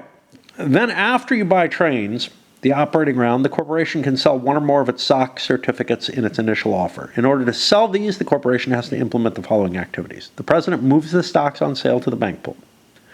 For each 10% sold, the corporation marker drops a row on the stock table. And then the bank pays an amount of money equal to the new value of those stocks, i.e. it does not get its full value for releasing the new shares. The bank pool still cannot contain more than half the stocks of a corporation. But bankruptcy can end up putting more than 50% in there. After the first 3 train has been bought, you can buy privates. There's at least one private that cannot be sold because it comes with the presidency. The private company FRV cannot be sold even before. So then this is just horribly written. The private company FRV can be sold even before then the first 3 train could be bought. But in that case, the selling price cannot exceed the value sold shown on the certificate. What? The FRV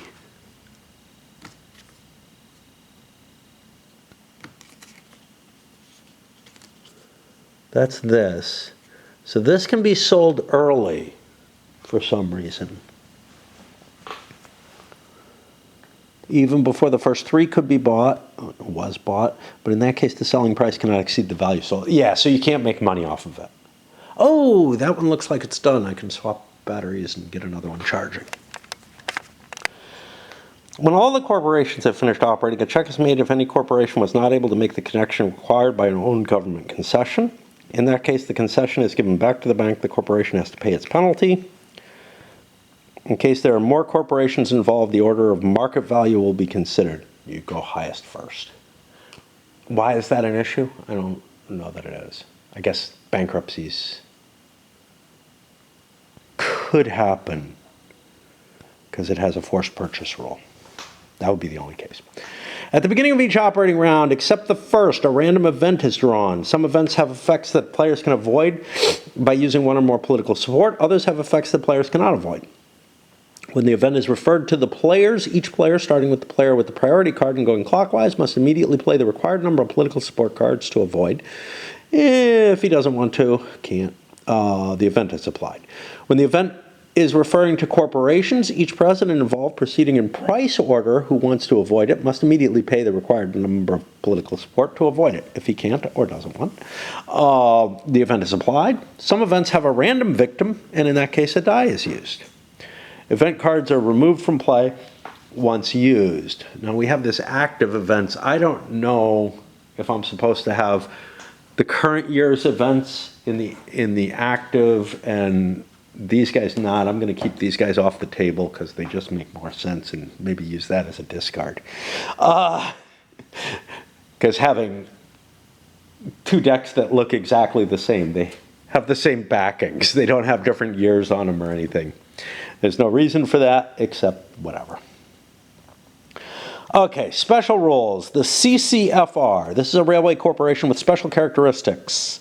It is co-op up to its capitalization, which occurs in phase 5. From this point on, the CCFR becomes, in fact, a railway corporation. If it's already active automatically at the beginning of the game, with a nominal value of 100 printed on the stock market table. Each player starts the game with 10% stock of the CCFR. These do count against stock limit and cannot be sold during the stock round until capitalization of CCFR. The other stock, I think they didn't count before. 8.11.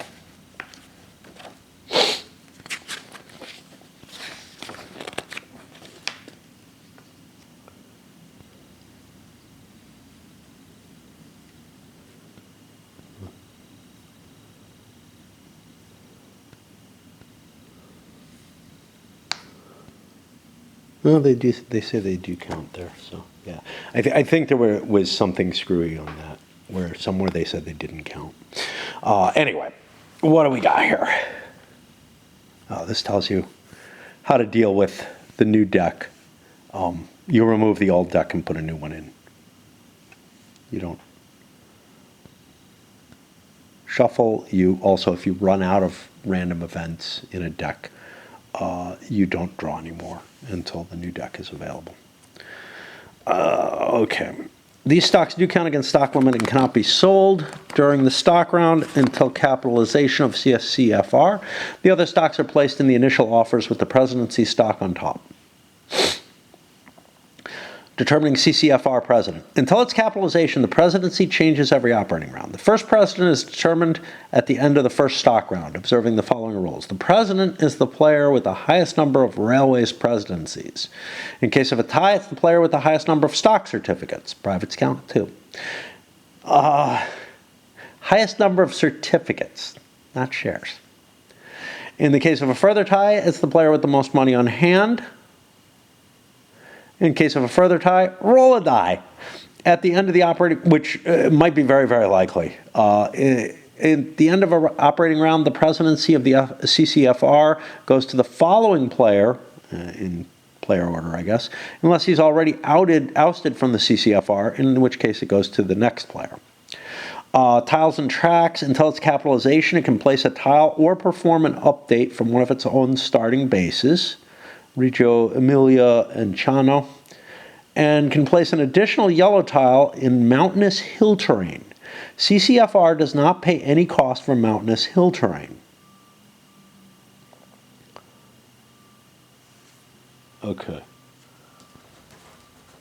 I'm worried that CCFR was one of the ones that could play two tracks.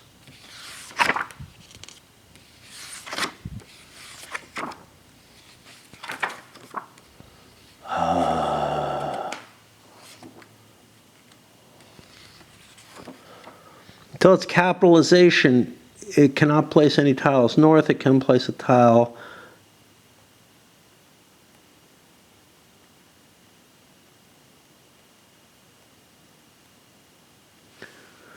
if the two starting cities, yeah, this is one of the ones, it can make an update, it can place a tile or make an update from each of its starting hexes, whereas over here, it has different rules, from what I can tell, which is,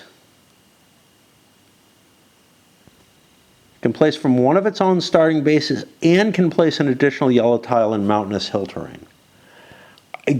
This doesn't feel reasonable. Until its capitalization, it cannot place nor any tile. It cannot place nor any tile nor any token north of the FS round, Parma Bologna. It can place tracks and tokens on the route itself. After its capitalization, it can place tiles or make updates or as any other corporation, but it continues to be able to place a yellow tile if in mountain terrain hex. It does not pay any cost for the additional tile. I don't know if it has double placement. Like, it feels to me like like the only way to resolve this is to say it has the double placement there and it can place additional hex, an additional tile into the mountainous terrain. I don't know. At the beginning of the game, the CCFR receives from the bank immediately 2 trains and 2 G trains. After the first 3 train is sold, a 2 train is placed in the bank and it receives a 3 train from the bank. After the first 4 train is sold, it receives a 4 train from the bank. After the first 5 train is sold, the 4 train is placed in the bank pool and it gets a 5 train from the bank. Before its capitalization, it can buy additional trains only from the bank at the desires of its president,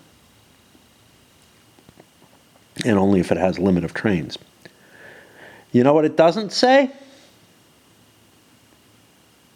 It doesn't say it can't sell the trains. Let's keep looking. Dividends, loot, and ouster.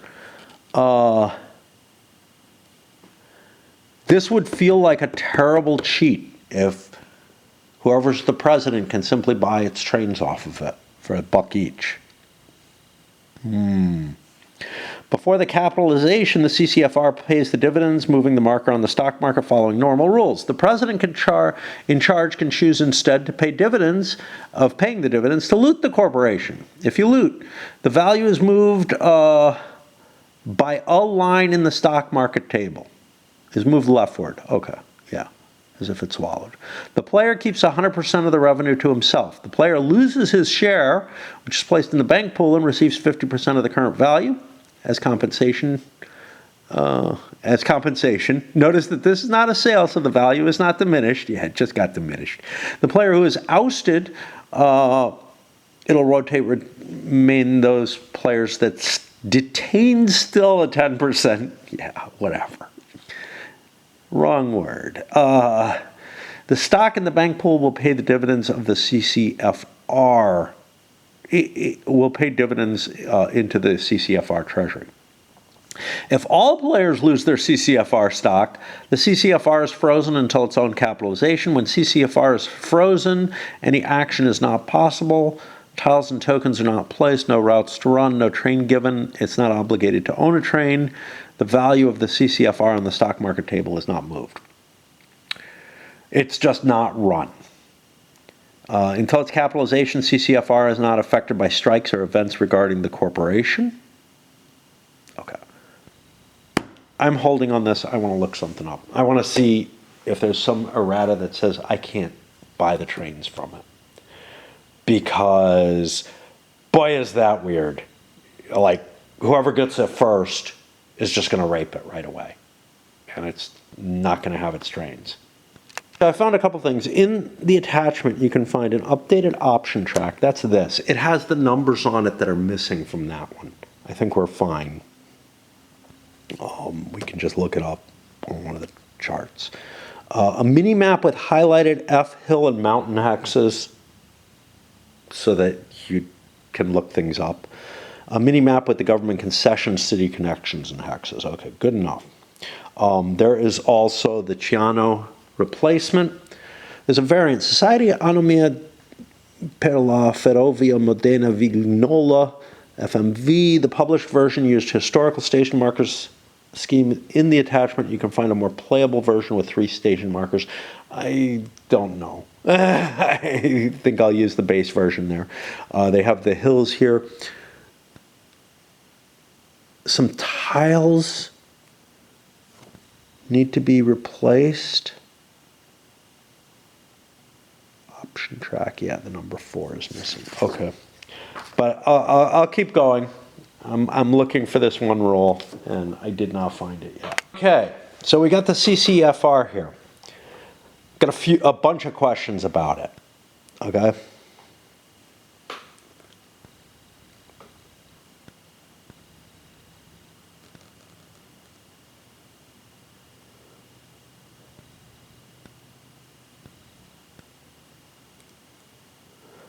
Can players buy CCFR? No.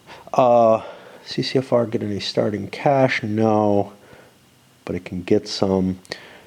Can it buy trains from other corporations in the bank pool? No. Before capitalization, CCFR can buy trains only from the bank.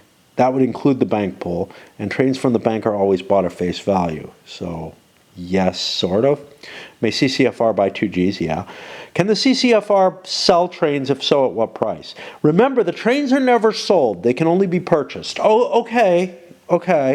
But can someone purchase? The CCFR, before its capitalization, receives its trains from the bank and can purchase additional trains only from the bank. Nothing about the key important question, can you fucking pillage the CCFR completely? Like, if you get its presidency. So, the first person to go will get its presidency. It starts with trains. Oh, look, they're each sold at $1. That feels completely wrong. Okay. We go further in this. Stocks do count for the stocking limit. Yeah, like, again, this was not printed that way everywhere in the rules. Does the free mountain or hill tile placement still have to connect? Yes, obviously. No, not so obviously. I'm sorry, but whatever. CCFR may place its 2 tiles in any order it chooses. Is this true? Yes, its 2 tiles are placed in any order it chooses. Notice that the additional yellow tile must be placed after the 2 tiles. So I can place 3 tiles with the CCFR, which is what I was kind of saying the rules kind of indicate, but it's the only way to deal with them. I hate that this very clear question was taken as sort of this semantic, pedantic type response. Trains can never be sold, they can only be purchased. Think about what they were fucking asking you. Can you purchase them from it? I don't care about the CCFR being able to purchase trains from someone else. That would be stupid in general, but okay, I can understand that you wanted to clarify that. But think about the important issue. Can I rape this company completely? And I feel like the game is going to be absolutely stupid if you can. So I'm going to say, no, trains cannot be purchased from the CCFR. The fact that they were asked this, essentially, and avoided even answering the question, just shows such... Maybe there's more, but whatever. I just cannot believe this. Like... Good God. So where are we?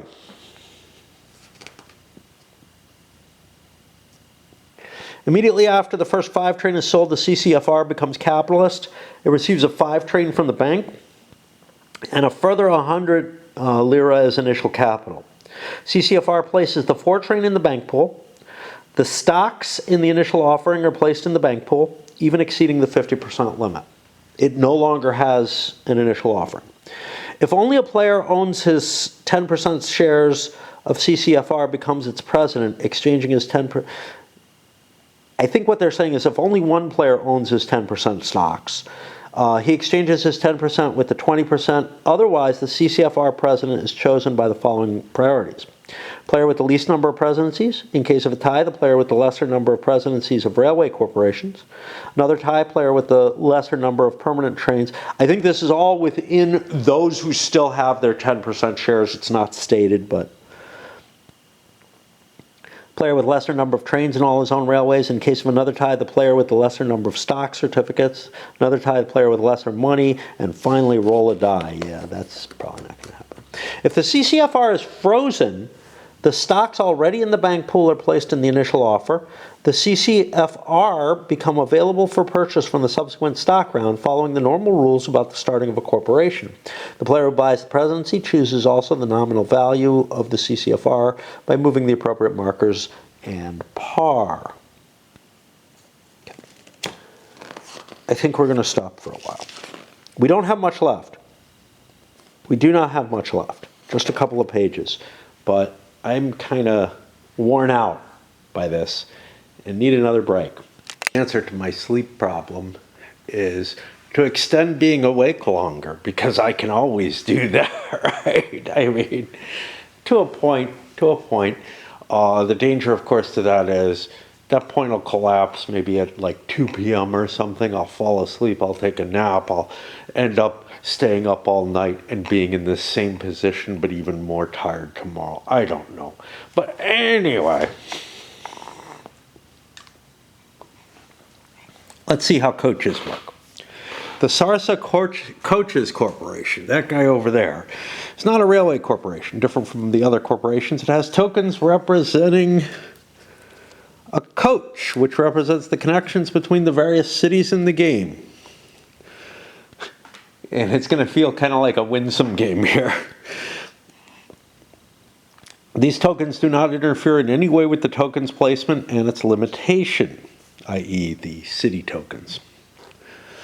Sarsa has 2 starting bases, Castelnuovo Monte and Sasso, wherever they are. It's not going to have token places, so I don't know how these are going to be represented on the board.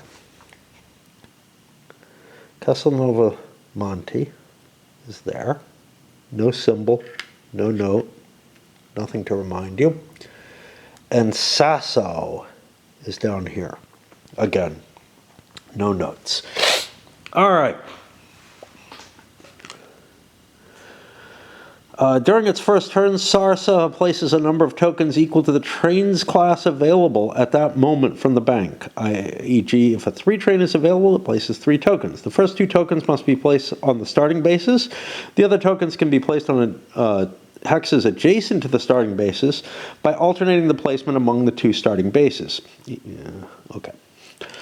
During its turn, Sarsa does not make any placement of tiles. It can place 2 tokens, though, at each operating round. Each token is placed beginning from a different starting base, beside the base itself, or beside a token already placed. The placement of a token cost is always the payment of a terrain cost, even if on the hex there is a track tile already built. A reason we need these mountains markers, just for them. Because otherwise, well, no, the G trains also need them.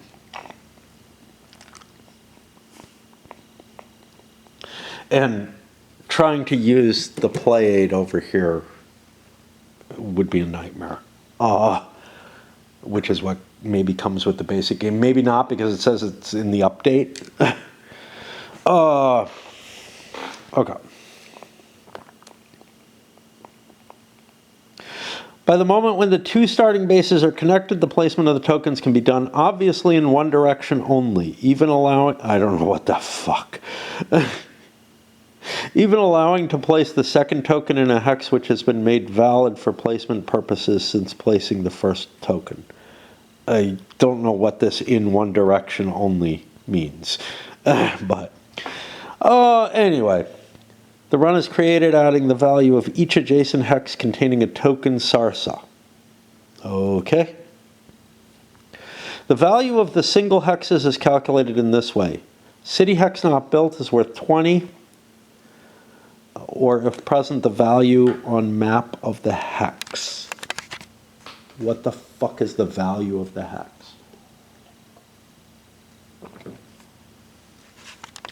I think that's if there's a city kind of on the board but not fully.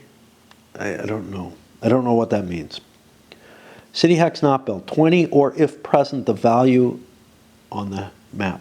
Yeah, so like this has a number, but whatever. And what is that? Okay, there's two 30s on this, there's a 10 on this. Why are there two numbers on this one? I think that's just a misprint. Okay. Town hexes not built are worth 10. That's what they're going to be worth anyway. Oh no, they go up to 20 on the brown tiles. Neat. Plain hill and mountain hex without a city or town are worth nothing. Built city town hex is equal to the value of the city or crossing. If the hex has two separated cities, Sassuolo, the value is not doubled. If the two cities have different values, consider the higher. So it doesn't have terminuses. Sarsa cannot place any token in the external boxes. If on the map there are two different groups of adjacent tokens, very likely at the beginning, and only the group whose sum gives the highest value is counted for the run. Okay. The first picture shows a revenue of 40 because they're, yeah, okay, this is example stuff. The Sarsa run is made since its first turn until the first 5 train is sold. Sarsa can operate only on mountain or hill hexes. After the first 5 train is sold, Sarsa can operate on plains, but in this case places only 1 token in the operating round. Sarsa tokens cannot be placed north of Parma-Bologna FS route. It can be placed on the route, so it can be placed on Reggio Emilia, Modena, Castelfranco. I don't think that's an exhaustive list, but there would be very little purpose to placing them on these. The token Sarsa does not affect other corporations. Players can own Sarsa stocks by respecting only a 1-to-2 rate with railway stocks he owns. This is by stock, not by certificate, it looks like. For this purpose, CCFR count only after capitalization. The 1-to-2 rate must be respected at the end of the stock round, so during the stock round, a player can freely sell or buy Sarsa stocks, but he cannot pass if he's not respecting the rate. So you can pick them up in excess with the hope of buying other stocks. Sarsa can never buy trains, buy private companies, buy options for concessions. Merging in SEFTA. Ooh, that sounds nasty. After the first 4 train, FMMSF and FMV can merge in SEFTA Corporation if both presidents agree to do it, and a route starting from a token of one of the 2 merging companies can reach a token of the other one, and both companies have completed an operating round. This means the active company must have performed in a previous operating round because the current one is not complete yet. The other company could have instead performed for the first time even in the current operating round, which is to say the company that's making the operating company has to have already gone. I don't know how to put this. It's saying it. So I could have started, one of the companies could actually have it as its first operating round if the other company goes after it. Is basically what it works out. And the other company is the one that has to actually do the merger. The president of the active company takes the SEFTA card and transfers on it all the assets of FMMSF and FMV. Trains, tokens, money, concessions. The value of SEFTA is the sum of the value of the merging companies, but with a maximum of 150. Place the SEFTA market on the stock market table on the nearest value in the east most available line. Okay, I guess they mean rightward. Don't really consider the cardinal points applying to the stock market, but okay. Starting from the president of the active company and proceeding clockwise, passing then to the initial offers, and finally the bank pool. Each 20% presidency stock and each pair of 10% stocks is converted to 10% of SEFTA. After that, starting from the president of the active company, add, proceeding clockwise, It is possible to convert the remaining 10% stocks of FMMSF or FMV in SEFTA, 10% stocks, by paying to SEFTA Treasury the half of the current value of a SEFTA stock, or discard them. Now remember, the SEFTA stock is made up of the two values of the different stocks. You're not paying the difference. So if you have the lower valued stocks, you can actually make money on the stock market deal here. You're not going to have to pay like more. And if you have the higher value, you'll lose money perhaps.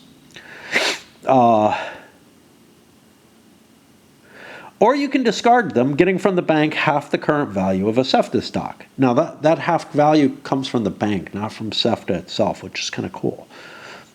Whereas the money that you pay goes into the SEFTA treasury. It's kind of weird. It's like the bank's financing this. Okay. The conversion is possible until they are exhausted, and the player has to pay the price cash. The FMMSF and FMV stocks still present in the initial offers and bank pool are discarded. The remaining SEFTA shares are placed in the OI. I think that's going to be offering initial. The par will be the new SEFTA value. Yeah, you wouldn't worry about par otherwise. Now, how do you mark that par? That's a really interesting question because there aren't spaces for that. I don't know. If it's 150, it's easy. But if it's anything else, yeah, I don't know. The president's certificate is given to the first player to have two SEFTA stocks. After the share exchange is complete, the president's certificate is moved to the player with the most stocks. If there's a tie, it goes to the first of the tied players, blah, blah, blah. If the new presidency has not been claimed because no player has two, the president's certificate is given to the first player who received a SEFTA stock, i.e. the president of the active company. That player must pay the difference to upgrade his 10%. If he doesn't have enough money, it's a forced purchase, insolvency. If the player goes bankrupt, boy, he made a dumb move. Don't do this.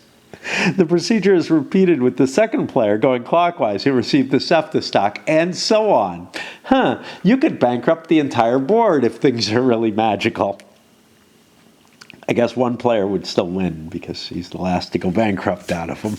Neat.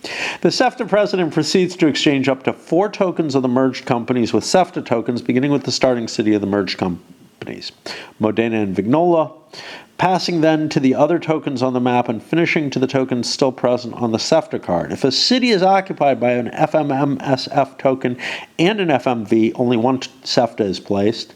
The SEFTA president then discards exceeding trains reflecting the current limit. SEFTA will operate from the subsequent operating round. In case of bankruptcy of a player, which might cause the closure of SEFTA, the next turn will be SEFTA that can be reopened, not the two companies. Yeah, wonderful wording. But the game ends when the bank runs out of funds. I think it had 11,000 lira. This should occur during a stock round. There will be a complete sequence of operating round. If this should occur on an operating round, the current sequence of operating round will be completed. Now, there's something kind of interesting. There's events that reduce the size of the bank and then increase it. So that's something to keep in mind, something weird. The SARSA reaches the maximum value in the stock market table. In this case, the game ends immediately. The corporations which did not operate yet in that round lose their turn. If this should occur at the end of a stock round due to 5.72, there will be no operating round. Only the SARSA. Or only one player remains. In cases 1 or 2, the winner will be determined by totalizing the value for each player, the value of any stocks in his hands and money, the money in or assets by the corporation are not valued. So there's something very interesting. Only the SARSA reaching maximum ends the game. This is so different from most games. Now, is it possible for the other companies to do so, or is it not? I don't know. That's a 40 run. It sounds relatively easy, right?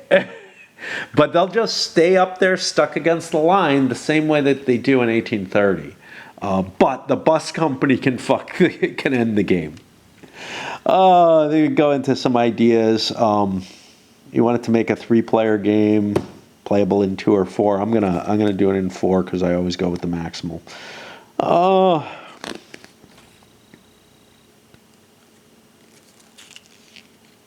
Okay, so here we have this. The G trains were born, or rather gravity trains pushed along the slopes to save coal. The connection with the national routes and the T cities. At that time, local railways were narrow gauged, and so a transfer had to be made. That's what the T is going to mean there. The national funding to make connections of specific places, the rivalry of the bus routes. Then random events were born. He puts a lot of defense into random events. I don't know.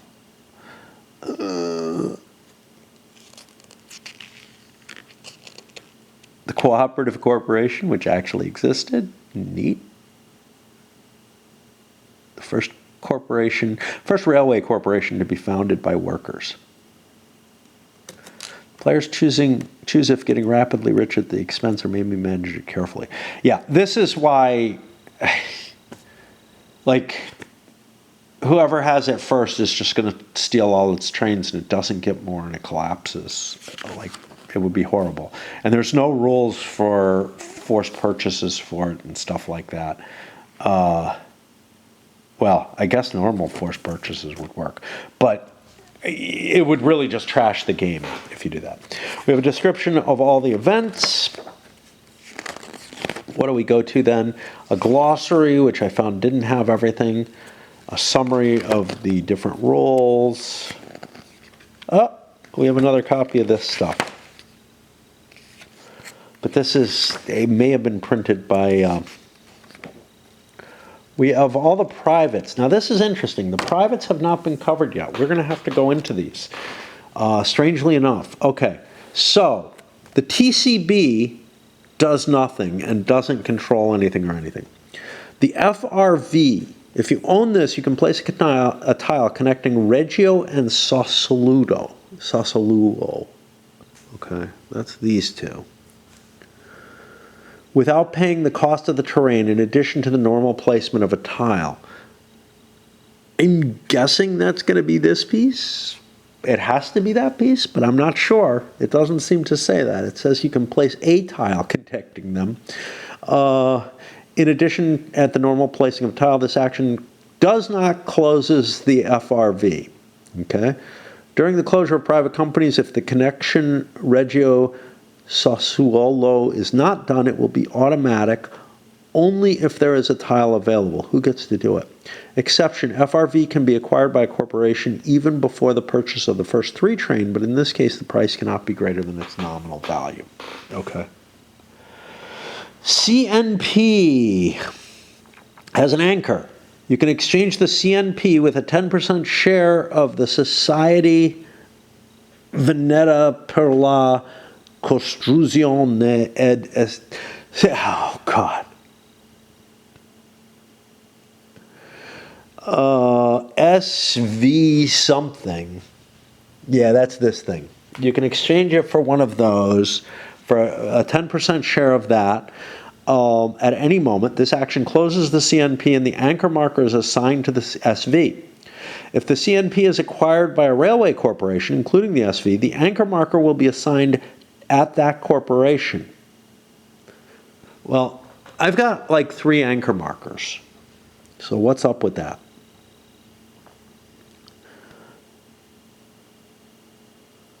The president of the corporation which got the anchor marker can place it in a port hex. Each train of that corporation that leave, pass through, or end the turn in the hex containing the anchor will increase the value by 20 after the sale of the first 4.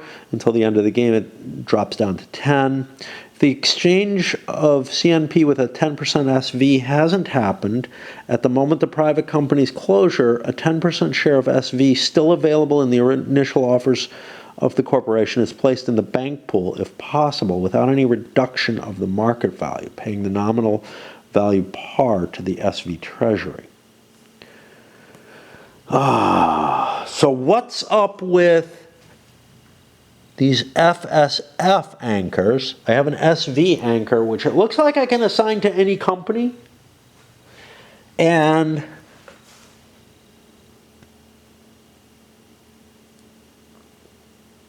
Place it in a port hex.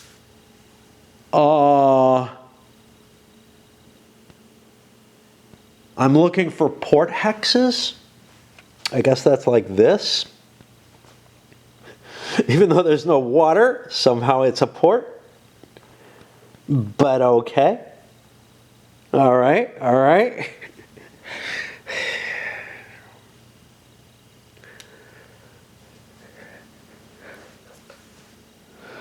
All right, let's see if there's some argument for those other port markers. I'm guessing the FSF may actually obtain them maybe through events or something. I don't know. Okay, the TMM. By acquiring this private company, the player gains immediately a 10% share of the FMV.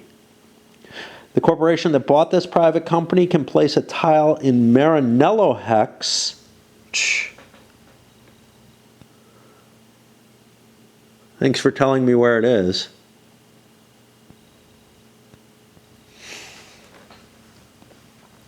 We got names on towns even in this game. Which might be what this is. You'd think they would give me the number of the hex, since they put numbers on almost all the hexes. Not this one for some reason. Not this one. Okay. I don't know how I've got a Marano, but one would not think that they fail, although they've failed elsewhere with things like Firenze versus Florence.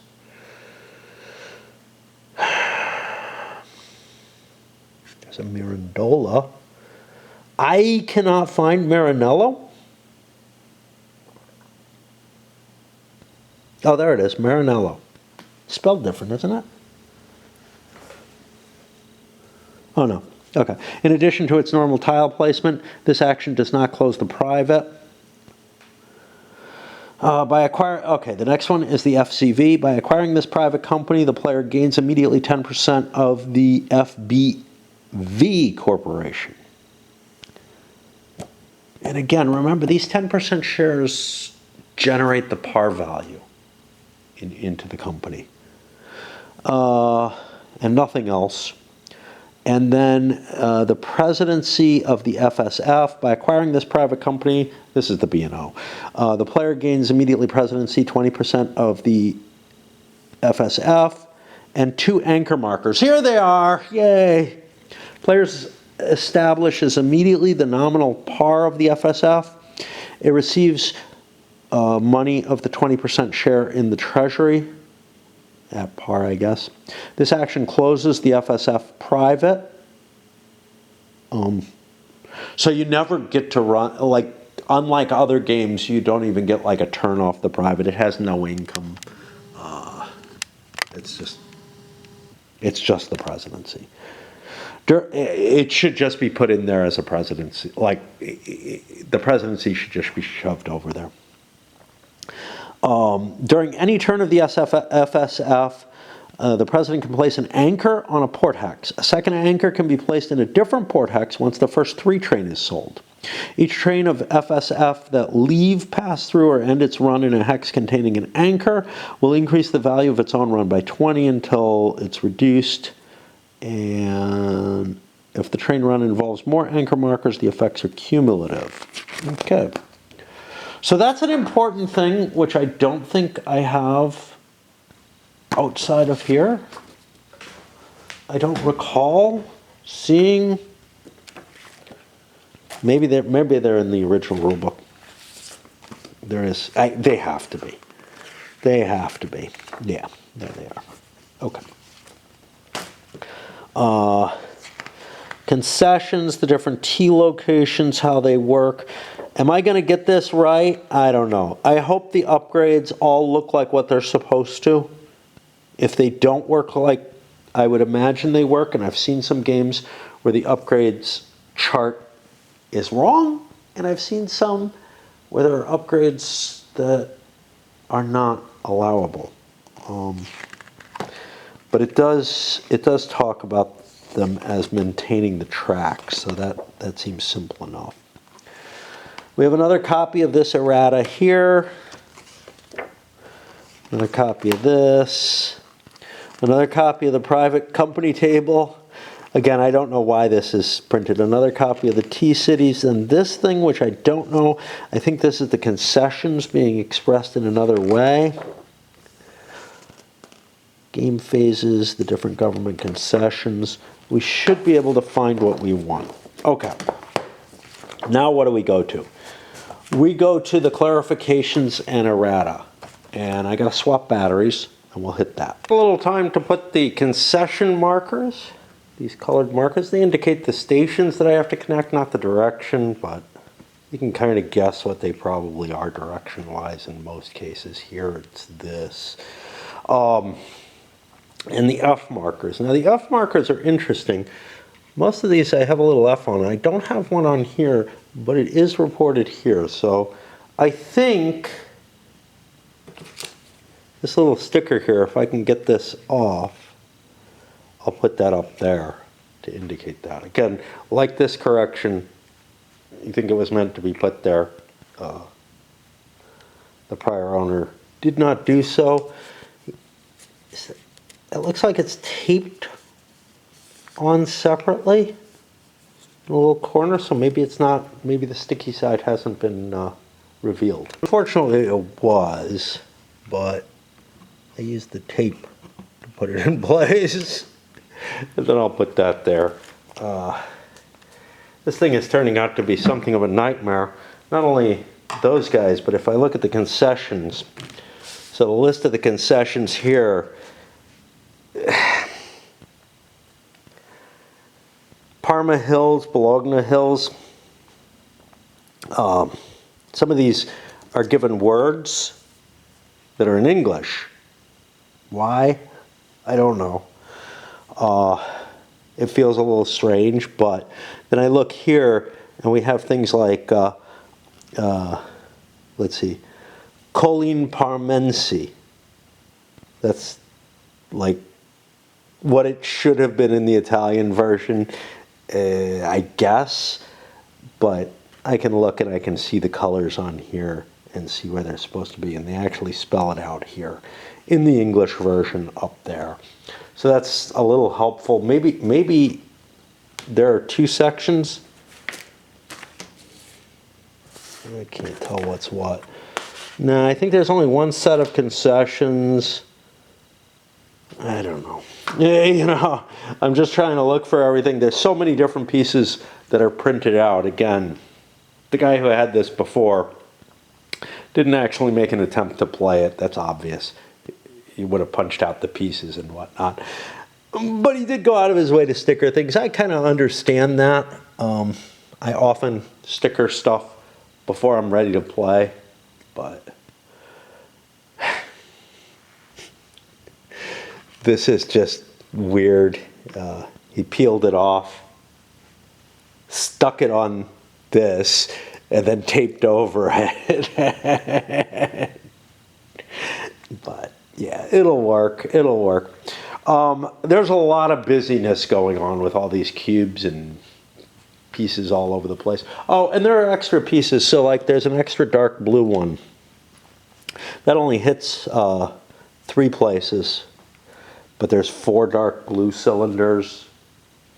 But like, that doesn't really help you unless you lose a dark blue one. I actually thought I lost a pale blue one because Castellecchio Poretto Prato, that's fine here. But when I look at it here, it's Castellecchio Poretta Prato. Well, this is Poretta Prato, but it's divided as if it's 2 different locations. So I thought I was missing a pale blue. I actually thought I had a shit ton of just blue ones because I couldn't tell these two apart. It's easy now that I'm aware that there's a difference. I think the hardest thing is going to be the pinks. Those are going to be kind of tough to see. They're close enough to the oranges. I usually don't have trouble with red shades. It's usually blues and greens that I have a little bit of trouble with. Not much. I have no problem seeing those, you know, but when I see them spread out, yeah, it's kind of an issue. All the F's all over the place. I don't remember what Fs do anymore. I think it's one company that's impacted by that. Oh no, we have two different ones of these. And they are the same. They're both in Italian.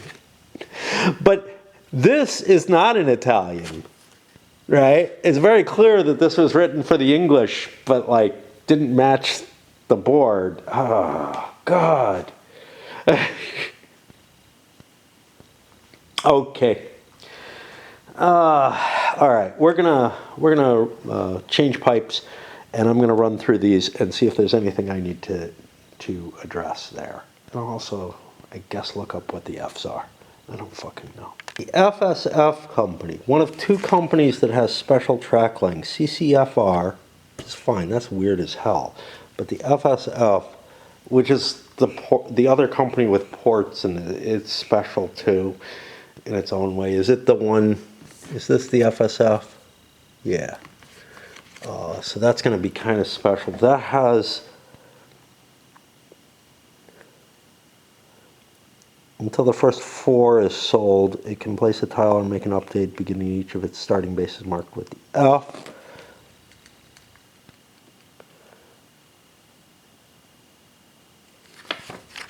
But that's only until the 4.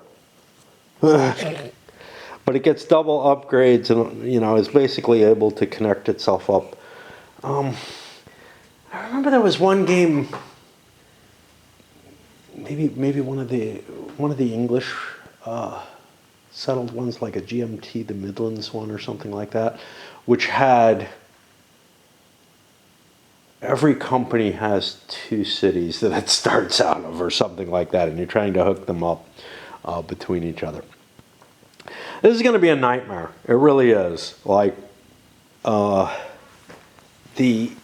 components and dealing with all the mechanisms and everything, all the different special cases, and I don't know how much any of them feel like they really make the game that different. You know, like the buses, all these concessions, all this stuff. It all seems like interesting stuff, but not to the degree that like mergers and things along those lines kind of intrigue me.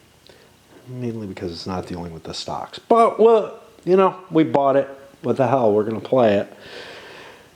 We went through all the work of going through it. Okay, on to the errata. Finally, boiled again. My tea is too low, so I'll take a break. I'm going to read through these. I've already started and hit wherever I find one that's got an issue. I mean, I found one that looked like an issue, but it's corrected on this, so I'm good.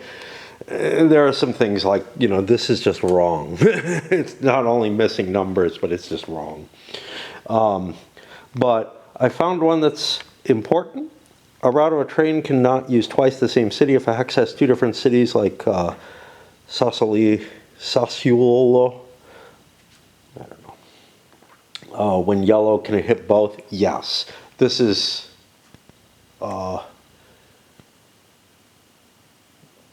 I think, the 1830 style of cities. I'm trying to remember. I know a lot of games you can't hit. No, I think in 1830 you can't. I don't remember. Anyway, what I'm thinking. In 1830 you can't put 2 dots. You couldn't have both dots on this tile. And that's the same here. But you could hit both cities. G trains are just fucking weird. So, I'm not going to the picture, but the picture shown on page 17 is not very good, I think. It shows the 2G train running on a hill hex, then 2 plains hexes. This is not possible. Yes. Do you mean from a mountain hex down to a hill or plains hex, or a hill hex running down to a plains hex? Can there be 2 consecutive mountain or hill or plains hexes in a run? Yes, there can be 2 consecutive mountain or hill or plains hexes in a run. Whoa. Okay, well, that's going to be weird. Okay. So, this is important. When a company issues its shares into the bank pool on its operating round, lowering the stock value, it issues them at the stock market value, not at the par value. Whereas if they're bought from here, they're bought at par. Now, arbitrage is probably going to keep those pretty close to their par value. Probably. Not guaranteed, because sometimes people want to hold the things that they buy at an undervalued par. But quite often players are going to dump things because the rape of companies looks like it's quite possible in this with the way the privates work, like in 1830. They can be a massive hit. For example, not that one, but I have this thing which is worth 100. That's equivalent to the Mohawk and Hudson almost. We don't have a Camden and Amboy in here. We also have some problematic questions here. Like, well, the answers are problematic. The shares in the initial offering, this is for the CCFR, are placed in the bank pool even if that would exceed the 50% limit. So CCFR cannot receive treasury money by players buying from the IO. No. Now, what I think he means is, you're correct. Yes, they cannot receive that, but no matter what, you shouldn't give a one-word answer like that to a question. If anything can possibly be misconstrued, you got to figure they're asking questions about it. Man, they're already struggling, right? Geez. One is answered kind of correct, well, I guess. It's a little confusing anyway. Does the CCFR still have two tile lays and the third mountain one? No. After capitalization, it place tiles make updates as any other corporation, but continues to be able to place a yellow tile if in mountain hill terrain. He is still covering it, but this is a troublesome. Like, the way this is worded, it may place tiles or make upgrades as any other corporation, but continues to be able to place the yellow tile. It's just weird. Now, that's actually from the rules, and why maybe there's some confusion there. I missed something here. I'm glad I ran into this question. Somewhere, does the CCFR receive Treasury money when the shares stay in the BP? Yes, they will give dividends to the Treasury. That sends me over to this role. Once establishing the profit of the run, the president decides if paying dividends or cashing the entire amount. The stock in the bank pool pay the dividend in the treasury of the corporation. The stock in the IO does not pay any dividend. So this is the 1830 model with a partial cap game. Boy, is that weird. I did not catch that. I'm really glad I looked over the errata because I sort of skimmed over that section thinking that, hey, partial cap, it's going to pay. Yeah, these shares that are in here don't give you anything, the corporate shares, but the shares in the bank pool do, which is just weird. Because the company doesn't own these. It's like, wow, the investors who are not the big players never get that. Wow. I thought it was weird enough with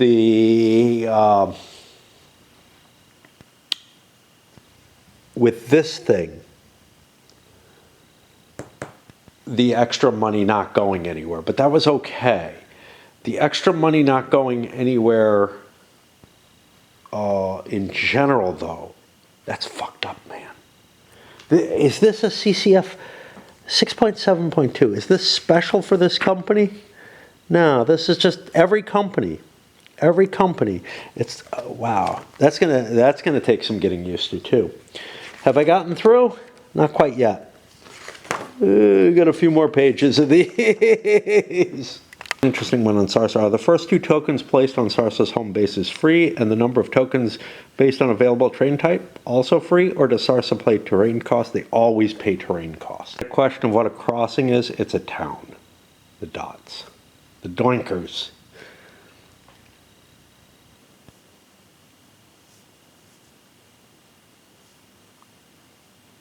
Yeah, okay. I was just reading this last one to make sure. I think we're ready to play. I have a thing of chips up here, but I haven't opened all of them. Some of them are open for, 18OE or whatever. where I used a ton of chips. I'll have to get the chips from downstairs. It's $400 each, and we're ready to start. I'm gonna load this up.